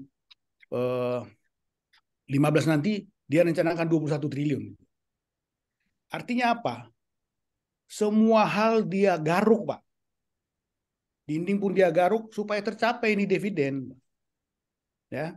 Artinya apa? Konsekuensinya dia untung 10, 20, 30%, yang merasakan akibatnya itu end user, Pak. Pembeli Indomie yang terakhir. Kita harus keluar dari sini kalau mau Pelindo ini menjadi international company. Pak. Sepanjang pemerintah masih menekankan dividen untuk mengisi kekurangan APBN, kita nggak perlu bicara apapun tentang logistik. Nggak ada gunanya. Sepanjang ini, contoh nih, dia sewa listrik dari PLN, jual ke seluruh stakeholders, Pak. Ya, dengan harga yang tinggi, wajib Pak, termasuk otoritas pelabuhan, termasuk navigasi, semua yang ada di lingkungan DLKP-DLKR jadi bayar itu kepada dia, hanya untuk mendapatkan margin, untuk menutupi tadi itu APBN tadi ya. Jadi sangat sulit memang kalau masih kondisi seperti ini. Jadi perlu reformasi logistiknya itu di situ, baik dari sisi organisasi termasuk di Pelindo sendiri. Nah, Singapura sudah meninggalkan ini lama dan Berhad Malaysia pun sudah meninggalkan ini. Dulu memang mereka cawe-cawe ya, minta pelabuhan itu mengisi APBN mereka. Kita masih saja terus minta ini. Jadi kemungkinan berat untuk bisa bersaing. Yang kemudian tadi disampaikan juga bagaimana kondisi pelabuhan kita ya. Otoritas pelabuhan yang ada sekarang ya lebih suka diatur oleh PT Pelindo. Coba Nah, dermaga disewakan. Ini dermaganya kosong, Pak, karena udah disewakan kepada katakanlah Mercedes dari Perancis. Ini kosong dermaga ini, ya nggak boleh diisi, Pak, karena udah disewa. Jadi Pelindo di sini, mohon maaf, makelar jadinya. Udah disewakan bertahun, kontrak 5 tahun. Siapapun nggak boleh masuk. Artinya apa? Seluruh kapal-kapal yang masuk, akibat adanya beberapa dermaga yang kosong karena sudah dikontrak, dia ngantri. Nah, ini yang menjadikan antrian di pelabuhan, menimbulkan high cost karena dia harus bayar macam-macam di pelabuhan gitu ya. Ini juga masalah. Apakah memang begitu memang konsepnya gitu ya? Itu harusnya memang dia menyewa di dalam konteks prioritas masuk, bukan konteks sewa terus nggak boleh orang lain masuk. Nah, jadi konsepnya bagaimana itu ya? Saya juga bingung mendefinisikan Pelindo itu tadi. Tapi kembali lagi muaranya tadi, dia mau dapat uang di depan itu. Dia berpikir terus untuk mencari uang, gitu ya. Nah, tadi sampaikan Pak Morris, memang nggak boleh Pelindo ini menjadi profit oriented. Dia harus layanan. Nah, ini Kementerian Perhubungan pun menjadi tidak punya gigi lagi karena dia berorientasi berkiblat kepada Menteri BUMN. Apa yang kita rencanakan, coba kita lihat, Pak. Kita buat master plan. Pernah nggak kita cek bahwa itu betul mereka lakukan? Misalnya di sini, gedung ini. Dia langgar semua, Pak. Pernah nggak ada temuan? Direktur Kepelabuhanan, pernah nggak melakukan sidak terhadap RIPN, master plan yang sudah disahkan Menteri itu? Nggak ada, Pak. Coba kita lihat. Semua dilanggarin tuh, Pak. Banyak itu yang dilanggar itu. Nggak ada sanksi. Tadi Pak Boris sudah bilang. Nggak ada sanksi pelanggaran. Dia lebih orientasi kepada Menteri BUMN. Menteri Perhubungan, pakai telinga kiri aja. Keluar dari telinga kanan. Gitu. Nah, di sini juga masalah. Ini siapa yang mengatur pelabuhan secara overall ya? Coba kita perhatikan. Pelindo 1, 2, 3, 4 sebelum menjadi merger, sebenarnya di antara mereka pun bersaing ya. Misalnya contoh kecil nih. CPO yang dari Kalimantan itu ke Belawan karena memang Belawan waktu itu lebih spesialis kepada CPO ya. Tetapi Pelindo 2 lihat, wah ini ada pangsa nih, pasarnya ada ceruk di situ. Dia bangunlah lagi di Patimba di Kijing ya. Nah ini setelah merger bingung Pak. Lah ini tangan kanan yang menang, tangan kirinya rusak kan gitu Pak. Belawannya kosong, Kijingnya menjadi ada muatan, ada CPO. Karena lebih dekat operasionalnya lebih murah karena dari Kalimantan Barat. Nah ini yang terjadi Pak. Kemudian apa? Kita bangun yang di setelah Belawan apa ya? Pelabuhan apa? Kuala Ya? Tanjung. Kuala Tanjung. Kuala Tanjung. Kita bikin dia menjadi orientasi internasional dengan konsep kontainer gitu ya. Tetapi yang lucunya Belawan pun kita extend terus untuk kontainer. Nah, ini maksudnya apa gitu loh. Jadi nggak fokus lagi bangun Kuala Tanjung, Belawan juga digedein. Nah, ini barangnya nggak ada gitu ya. Sekarang ini hanya 30 kapal per bulan yang masuk ke pelabuhan sebesar Belawan. Nah, ini jadi siapa yang punya hak untuk mengatur? Perhubungan nggak punya gigi lagi ngatur dia. Nggak dia bilang kita bicara bisnis. Selalu bicara bisnis, dia bangun. Akhirnya apa? Terkesan project oriented. Ya. Itu yang terjadi. Gitu ya. Yang tidak kalah penting adalah Pelindo itu tadi, sampaikan Pak Morris, lebih suka mengatur otoritas pelabuhan. Pak. Ya. Tadi saya sampaikan bahwa first come first service itu nggak pernah ada. Mana coba? Karena yang ngatur itu Pelindo. Harusnya itu di otoritas. Tapi otoritas pun lebih suka diatur-atur, Pak. Karena ada uang kopi, uang macam-macam. Jadi ini, Pelindo lebih suka ngatur, otoritas lebih suka diatur. Nah ini, Pak. Mental bloknya dari situ. Nah ini yang harus kita bereskan ya. Kemudian para pemimpin kita memang harus tahu apa itu logistik, Pak. Kalau nggak ngerti juga memang berat. Mau mutusin apa gitu. Saya ini sekarang orang yang berperan. Tapi saya nggak bisa mutusin apapun karena saya memang nggak tahu gitu logistik itu apa. Nah ini juga penting ke depan gitu ya. Yang tidak kalah penting malah bagaimana nanti antisipasi terhadap beroperasinya terusan kerah. Ini ongoing proses konstruksinya. Dia akan langsung dari Tiongkok, Jepang semua ke arah Andaman. Mungkin tidak lewat Singapura. Nah, kita mungkin antisipasi Pak Pulau Sabang itu menjadi pelabuhan transshipment gitu. Sehingga kita tangkap di situ. Nanti dari situ kirim ke seluruh wilayah Indonesia. Mungkin itu saja Pak. Terima kasih Pak Wendy. Baik Pak Gunung, makasih. Ini saya terakhir Pak Sujana Cipto. Setelah itu saya kasih kesempatan nanti kepada Taruna ya. Ada beberapa Taruna kita. Ini juga. Baik Pak Moderator, terima Tolong kasih. waktunya Pak, silakan. Ya, kita 5 menit saja. Ini apa yang disampaikan. Pertama kami sampaikan apresiasi yang tinggi kepada dua direktur pelabuhan, Pak Moritz dan Pak Kemal, dan Dirjen Perhubungan Laut. Kalau sekarang itu kan penggantinya, Pak. Tema saya adalah sejalan dengan buku saya yang akan saya terbitkan, Managing Turbulent Environment Number 2. Kita fokus pada buying in the future perspective. Kita akan dahului secara singkat. Key term number 1-nya itu fail to plan. Akhirnya kita akan plan to fail. Kalau kita merencanakan salah, tentunya pelaksanaan juga akan salah. Yang pertama adalah kita itu dengan dampak resesi global yang sudah never ending, kemudian dihadapkan sejak beberapa waktu yang lalu, itu adalah yang disebut menurut World Bank, itu adalah National Deficit Infrastructure. Apalagi yang sekarang ditambah dengan negatif, prospek negatif, ocean trade minus 4,2%. Sekarang pertanyaan kita, so what? Ini yang perlu kita renungkan. Kami tidak menyarankan karena ini ada ranahnya multi stakeholders. Pertama adalah we need review for business strategy. Kita ulang kembali nih versus bargaining potential demand. Kenapa potential demand? Pak Moritz sudah menyampaikan tadi RIPN kita, jumlah pelabuhan kita 636 plus something dan sebagainya 1.100. Jangan lupa itu nawacita. Pelabuhan kita banyak loh Pak, yang terpencil, terpinggir dan sebagainya. Itu juga harus kita pertimbangkan. Nah, demand kita, potensial demand kita, waktu menyusun RPN, kebetulan saya ikut menyusun Pak, ya, itu adalah 2030 itu hampir sama ya, diadakan review oleh Ditpelpeng, yaitu kurang lebih 2,5 miliar. Bayangkan saja, mengapa kita mesti harus bersaing sih Pak?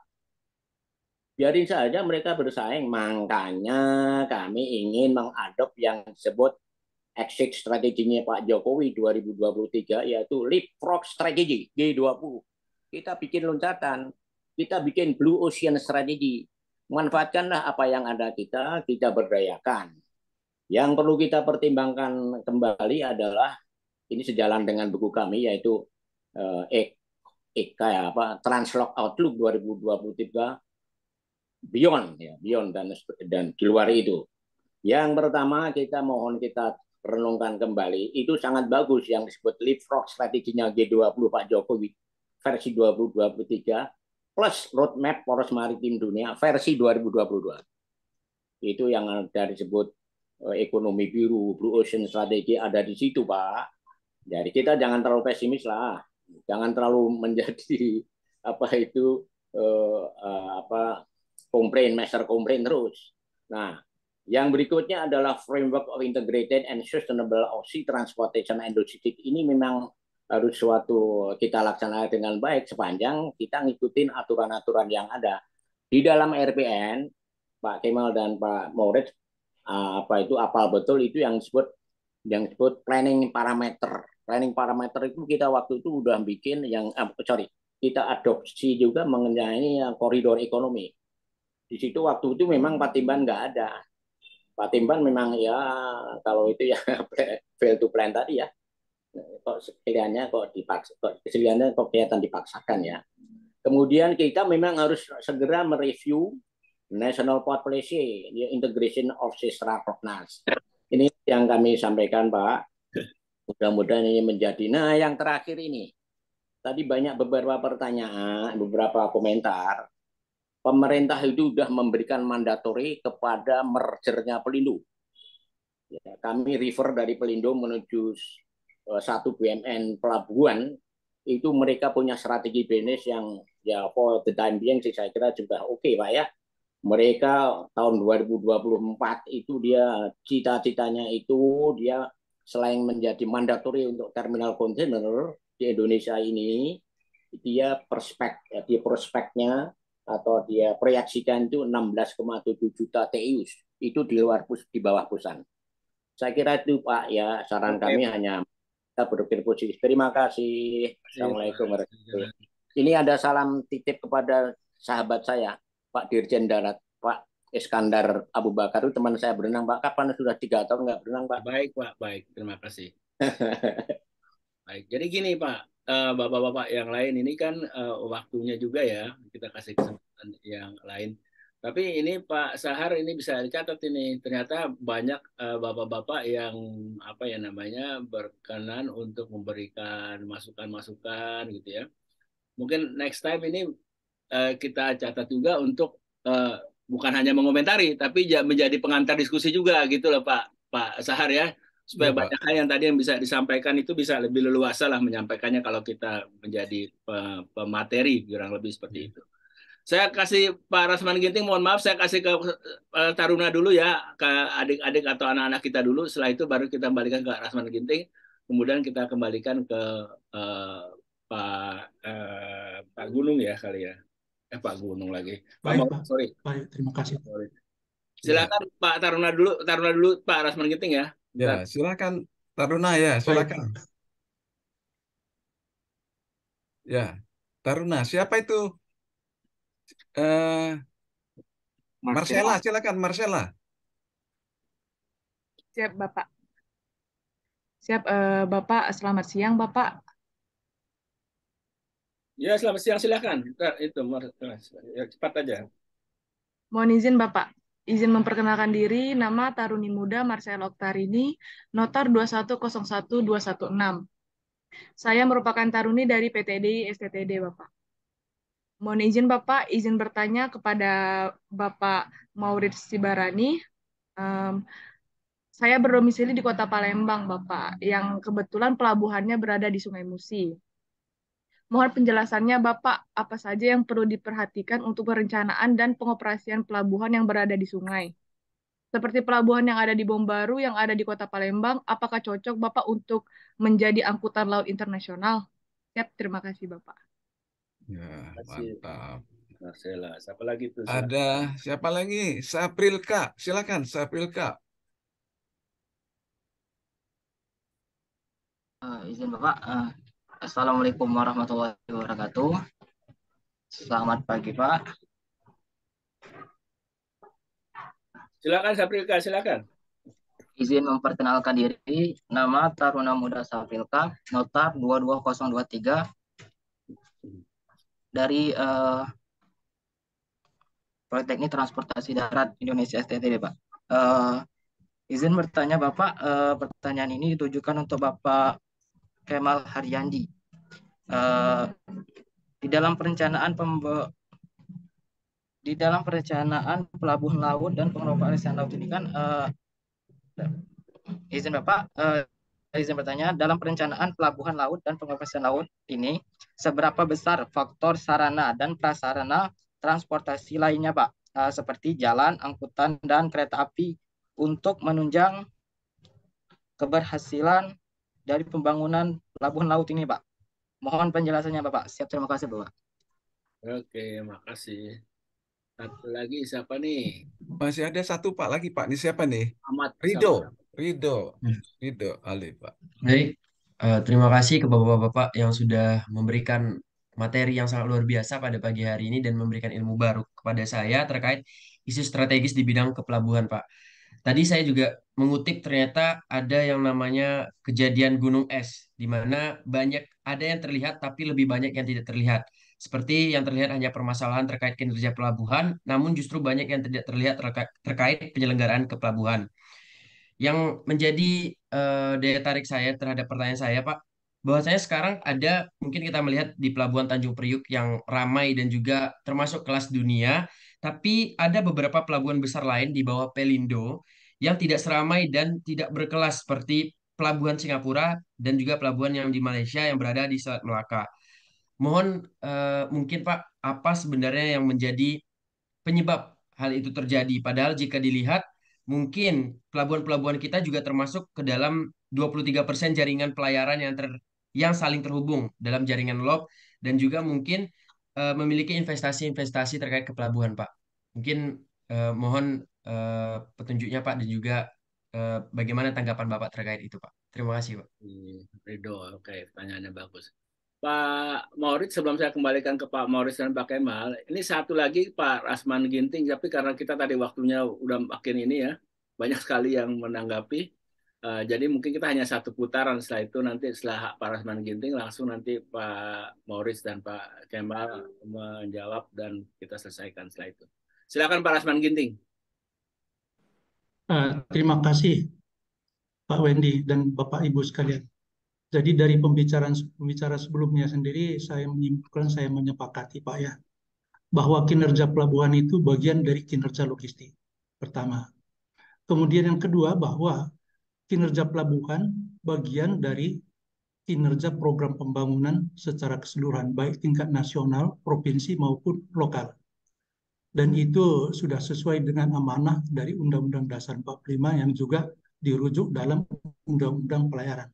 Kemudian terkait dengan pengelolaan pelabuhan ini saya kira ada dua hal. Pertama yaitu consumer surplus dan kedua producer surplus. Consumer surplus saya kira sudah cukup rigid dibicarakan tadi ya. Bagaimana kondisi kita sekarang, bagaimana tetangga, bagaimana tantangan ke depan. Kemudian ini yang ingin saya tekankan di sini tentang producer surplus. Producer surplus itu adalah manfaat makro yang diperoleh dengan adanya pelabuhan. Jadi di sini untuk produser surplus ini salah satu yang perlu kita tekankan adalah peningkatan sektor produksi.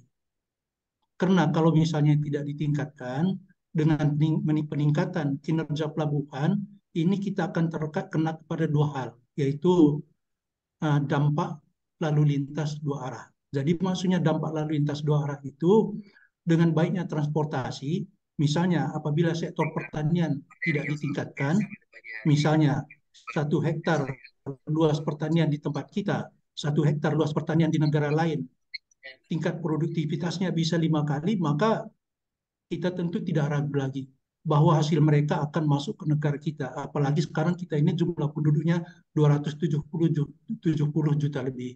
Jadi ini merupakan pangsa yang sangat besar dan harus kita hati-hati. Dan di sini kita membicarakan pelabuhan, tapi juga saya kira kita harus mengingatkan kepada sektor yang lain. Karena kita akan terkena dampak lalu lintas dua arah. Dan itu akibatnya secara ekonomi kita akan mengalami kemunduran. Jadi untuk itu saya berpendapat Bapak Ibu sekalian ya, jadi rencana induk pelabuhan ini juga sebaiknya mengacu kepada program pembangunan nasional baik provinsi maupun lokal secara keseluruhan. Demikian Pak Wendy. Terima kasih.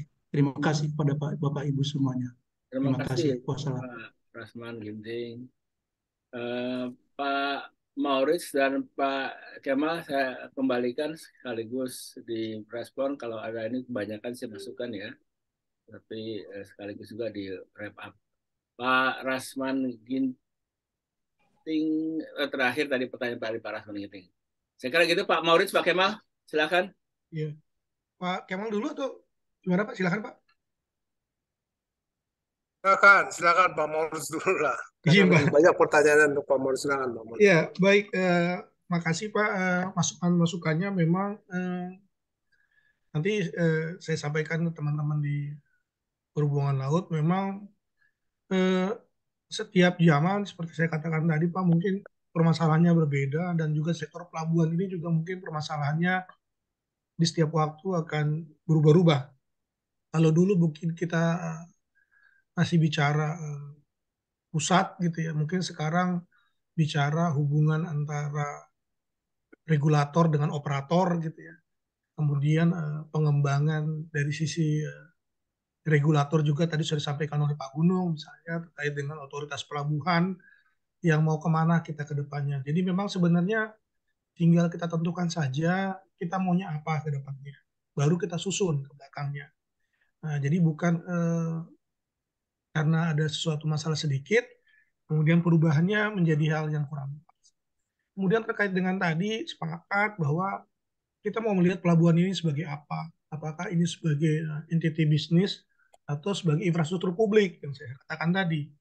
Lalu kita melihat sebagai infrastruktur publik, kemudian memang harus disampaikan dividennya oleh Pelindo kepada pemerintah, ya nggak apa-apa, tapi kemudian disalurkan dalam bentuk yang tadi saya katakan. Misalnya kalau ada pengurukan dilakukan oleh pemerintah, pembangunan breakwater dilakukan oleh pemerintah, dibagilah sesuai dengan yang ada di Undang-Undang 17. Di dalam Undang-Undang 17 sebenarnya infrastruktur dasar itu adalah kewajiban dari pemerintah, gitu ya. Jadi bukan disalurkan ke tempat yang lain, tapi ya nggak tahu ya seperti apa gitu ya. Kita juga harus berpikir kalau misalnya mungkin nanti studi lah di BKT lah. Kalau misalnya dividen naik 1%, berapa kenaikan harga barang yang terjadi? Atau kalau dividen saya kurangi 1%, ada nggak dampaknya terhadap harga barang? Mungkin nanti menarik. Kalau itu bisa kita buktikan, nah, baru nanti kita mungkin bisa sampaikan kepada perhubungan dan juga BUMN gitu, bahwa dampaknya kalau kita kurangi 1%, dampaknya 5% gitu terhadap barang. Jadi menarik Pak. Kalau kayak begitu mungkin menjadi menarik bahwa kita sekarang perlu merubah mindset kita bahwa pelabuhan itu sebagai entiti publik, tidak hanya sebagai entiti bisnis. Kemudian nanti kalau ada yang kelupaan kasih tahu ya. Yang kalau dari Pak Janadi, ya Pak, ya pasti Pak ya, masalah baru didekati dengan alat yang baru. Nah sekarang masalah di perhubungan di pelabuhan tentunya baru, ya kecepatan juga pegang peranan, kinerja pegang peranan. Nah sekarang visi kita menciptakan kinerja yang baik. Nah arahnya kemana? Arahnya kinerja. Untuk kalau masalah mau jadi hub internasional atau tidak Pak, seperti di WA Group yang saya sampaikan, kalau saya sih Pak ya, nggak terlalu pusing saya. Tapi kalau pelabuhannya sudah berfungsi baik, cukup. Karena ada di Eropa juga ada Pak, terminal peti kemas yang hanya 2 juta TEU, nggak ada masalah. Tapi dia kompetitif, efektif, efisien.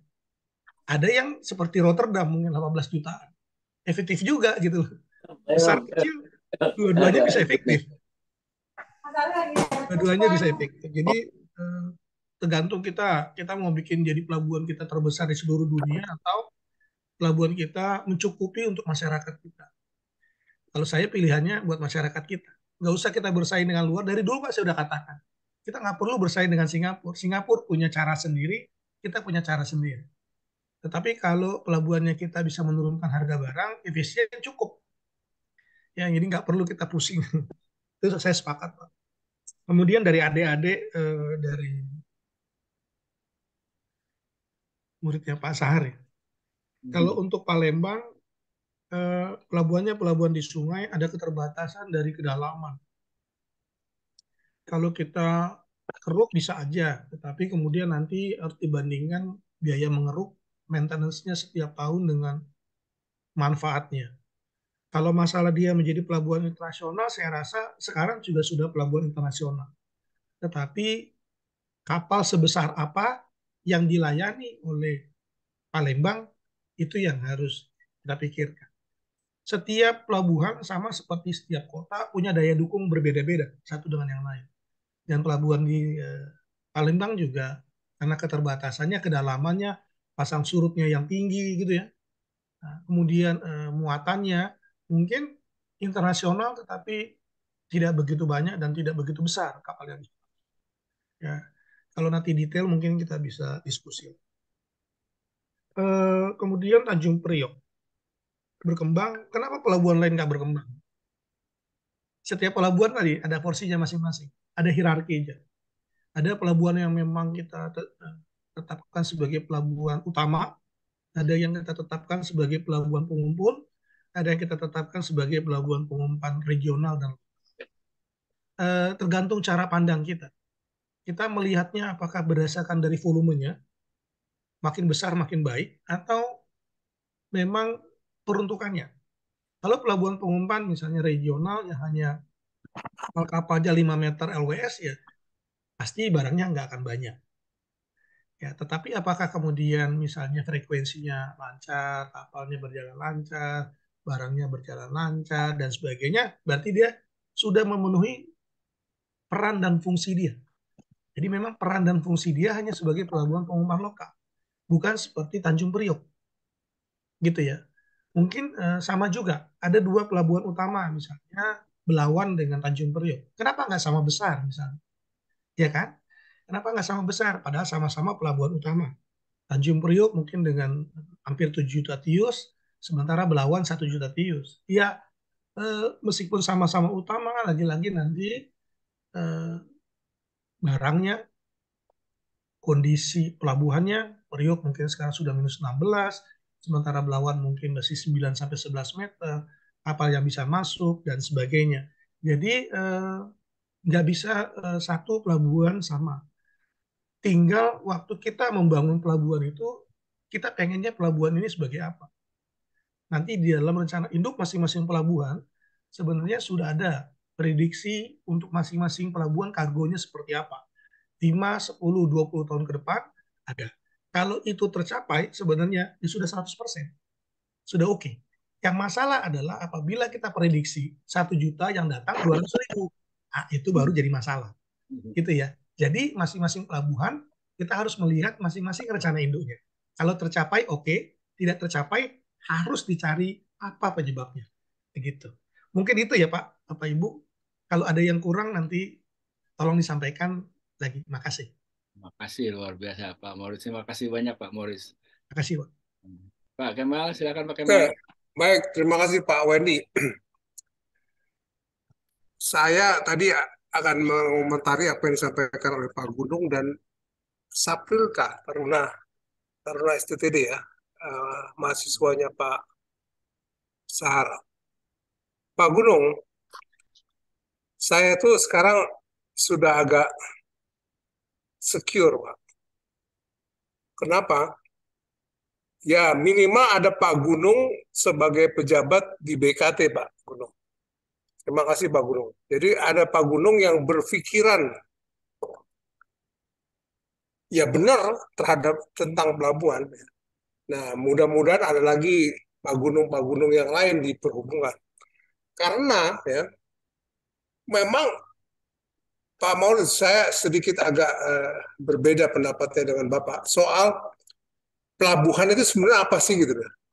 Pelabuhan itu ya dari dulu sudah ditetapkan ya, oleh seluruh dunia maupun Bank Dunia maupun UNCTAD bahwa pelabuhan itu public goods, Pak, public infrastructure. Jadi memang betul kalau dia itu tidak berfungsi sebagai pelayanan umum ya. Kalau maaf nggak usah dibuktikan lagi Pak Moritz. Jadi dividen dikurangi, bisa nggak dia berkurang? Nggak. Jadi mohon maaf Pak Moritz. Jadi sebagai public goods dia memang tidak selalu harus business oriented. Makanya sebenarnya Bank Dunia mensyaratkan yang bagus itu bangun pelabuhan, infrastrukturnya itu dibangun oleh pemerintah. Coba Bapak cek di manual Bank Dunia. Kenapa begitu? Kenapa? Karena Bank Dunia menganggap bahwasanya pelabuhan itu public facilities, public goods. Sehingga pemerintah harus hadir di situ. Singapura saja yang profitnya tinggi sekali, mereka membangun reklamasi, membangun dermaga itu dari mana? Dari pemerintah. Kenapa nggak diserahin semuanya ke Pelindo? Dulu saya pernah presentasi di depan pejabat Pelindo, Pak, Pelindo banyak uang, Pak, nggak perlu ada infrastruktur dari pemerintah. Silakan aja. Saya bilang, tapi filosofinya bukan begitu, Pak. Kalau Pelindo bangun seluruh fasilitas atau infrastruktur oleh Pelindo, pasti kan Pelindo mengharapkan return, ya, cost recovery, balik modalnya kapan, ya. Jadi ya maunya kan secepat mungkin. Kemudian apa yang harus dinaikkan? Dan dividen terus bertambah. Ya, yang dinaikkan nanti tarif. Akhirnya lari ke tarif. Oh kok begitu Pak? Ya tarif kan yang tentukan sekarang Pelindo. Mohon maaf ya. Dan disetujui oleh asosiasi. Mohon maaf. Saya pernah di Pelindo dan saya tahu bagaimana diskusi antara saya nggak mau bicara panjang ya, antara Pelindo dan asosiasi. Tapi yang jelas kuncinya ada di tarif. Tarif pelabuhan itu tidak boleh terlalu tinggi. Itu akan mengakibatkan ekonomi kita akan tidak bagus. Kenapa? Karena logistik jadi naik kan begitu. Saya setuju sekali Pak Gunung ya. Dan dividennya juga nggak boleh terlalu besar karena dia bukan fully business oriented kalau menurut saya Pelindo itu. Jadi ini sekarang masalahnya memang berputar-putar.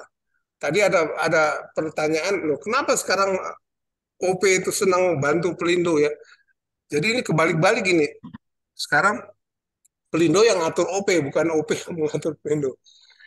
Ya, ini yang harus segera diselesaikan ya, harus dipotong ya permasalahannya ya. Harus diselesaikan ya sehingga tetap kita kembalikan fungsi OP sebagai regulator. OP yang harus menentukan dan OP juga ya mohon maaf undang-undang menyatakan bahwasanya itu perairan dan lahan sebenarnya milik OP, tapi belum bisa dilaksanakan sampai sekarang. Oke, baik. Untuk menyingkat waktu, Saprilkah, apa dampak jalan atau jalan kereta api terhadap pelabuhan? Banyak sekali, Pak. Jadi connectivity kuncinya ya. Connectivity antara pelabuhan dengan hinterland tadi di presentasi sudah disampaikan. Kalau connectivity nggak bagus, maka yang jelas biaya logistik akan naik. Jadi konektivitas jalan ya, antara hinterland dan pelabuhan itu betul-betul harus bagus sekali. Harus ditingkatkan dan berbagai moda harus melayani pelabuhan, jalan kereta api, kemudian ada sungai, nanti mungkin di lain waktu nanti ada drone dan lain sebagainya. Ya, oke. Kemudian kinerja pelabuhan adalah bagian dari kinerja logistik, betul sekali, Pak. Tadi siapa Pak Rasman Ginting ya. Oke, kurang lebih begitu yang ingin saya sampaikan. Terima kasih Pak Wendy. Terima kasih Pak Kemal. Sekali lagi terima kasih Pak Kemal, Pak Moritz. Pak Sahar, ini kita catat sebagai salah satu session kita yang paling hidup diskusinya ya Pak Kemal ya, Pak Sahar ya. Silakan Pak Sahar. Masih mute Pak Sahar. Pak, boleh Pak, nambah sedikit Pak. Suaranya nggak ada Pak Sahar, silakan Pak Sahar suaranya. Boleh Pak, dikit Pak. Saya ini ikut-ikutan Pak ini Pak. Ya cuma waktunya Pak, sudah tadi hampir jam 11, kita strict aja jam 11. Oh ya udah, makasih Pak. Silakan Pak Sahar. Pak Sahar suaranya nggak ada Pak Sahar. Pak Sahar suaranya tidak ada.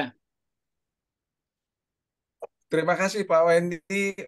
Waktu kita memang terbatas ya, jadi diskusi ini memang paling menarik di grup dosen Tran ya, ramai. Kami tentunya Pak Wendy, saya mohon maaf kepada Bapak. Kami lihat tadi ada Pak Iskandar, ada Pak Edi, ada Pak Edi Nursalam dan semua.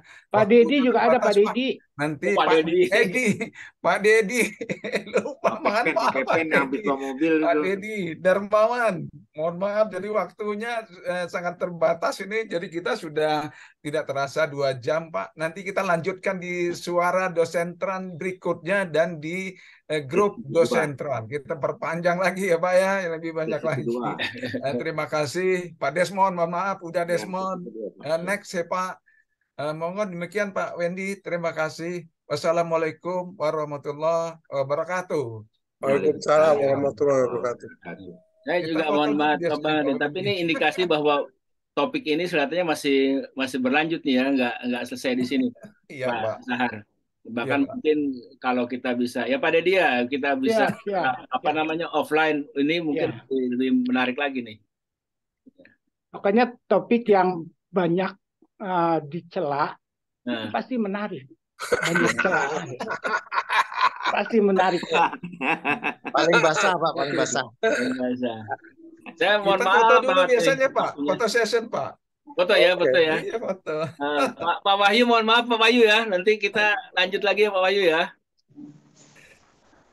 Aduh, masih banyak yang tadi nggak ini Pak Iskandar. Ya Bapak, siap. Lain kali Mungkin topik berikutnya angkutan laut Pak. Saya tertarik aja. Pak Kapten Priyatna juga tadi harusnya kita kasihkan kesempatan, cuma kita kasihkan diskusi panjang-panjang tadi. Ya. Saya tertarik aja Pak tadi Pak. Ya. Baik Pak, terima kasih. Mohon maaf sekali lagi. Assalamualaikum warahmatullahi wabarakatuh. Waalaikumsalam. Waalaikumsalam warahmatullahi wabarakatuh.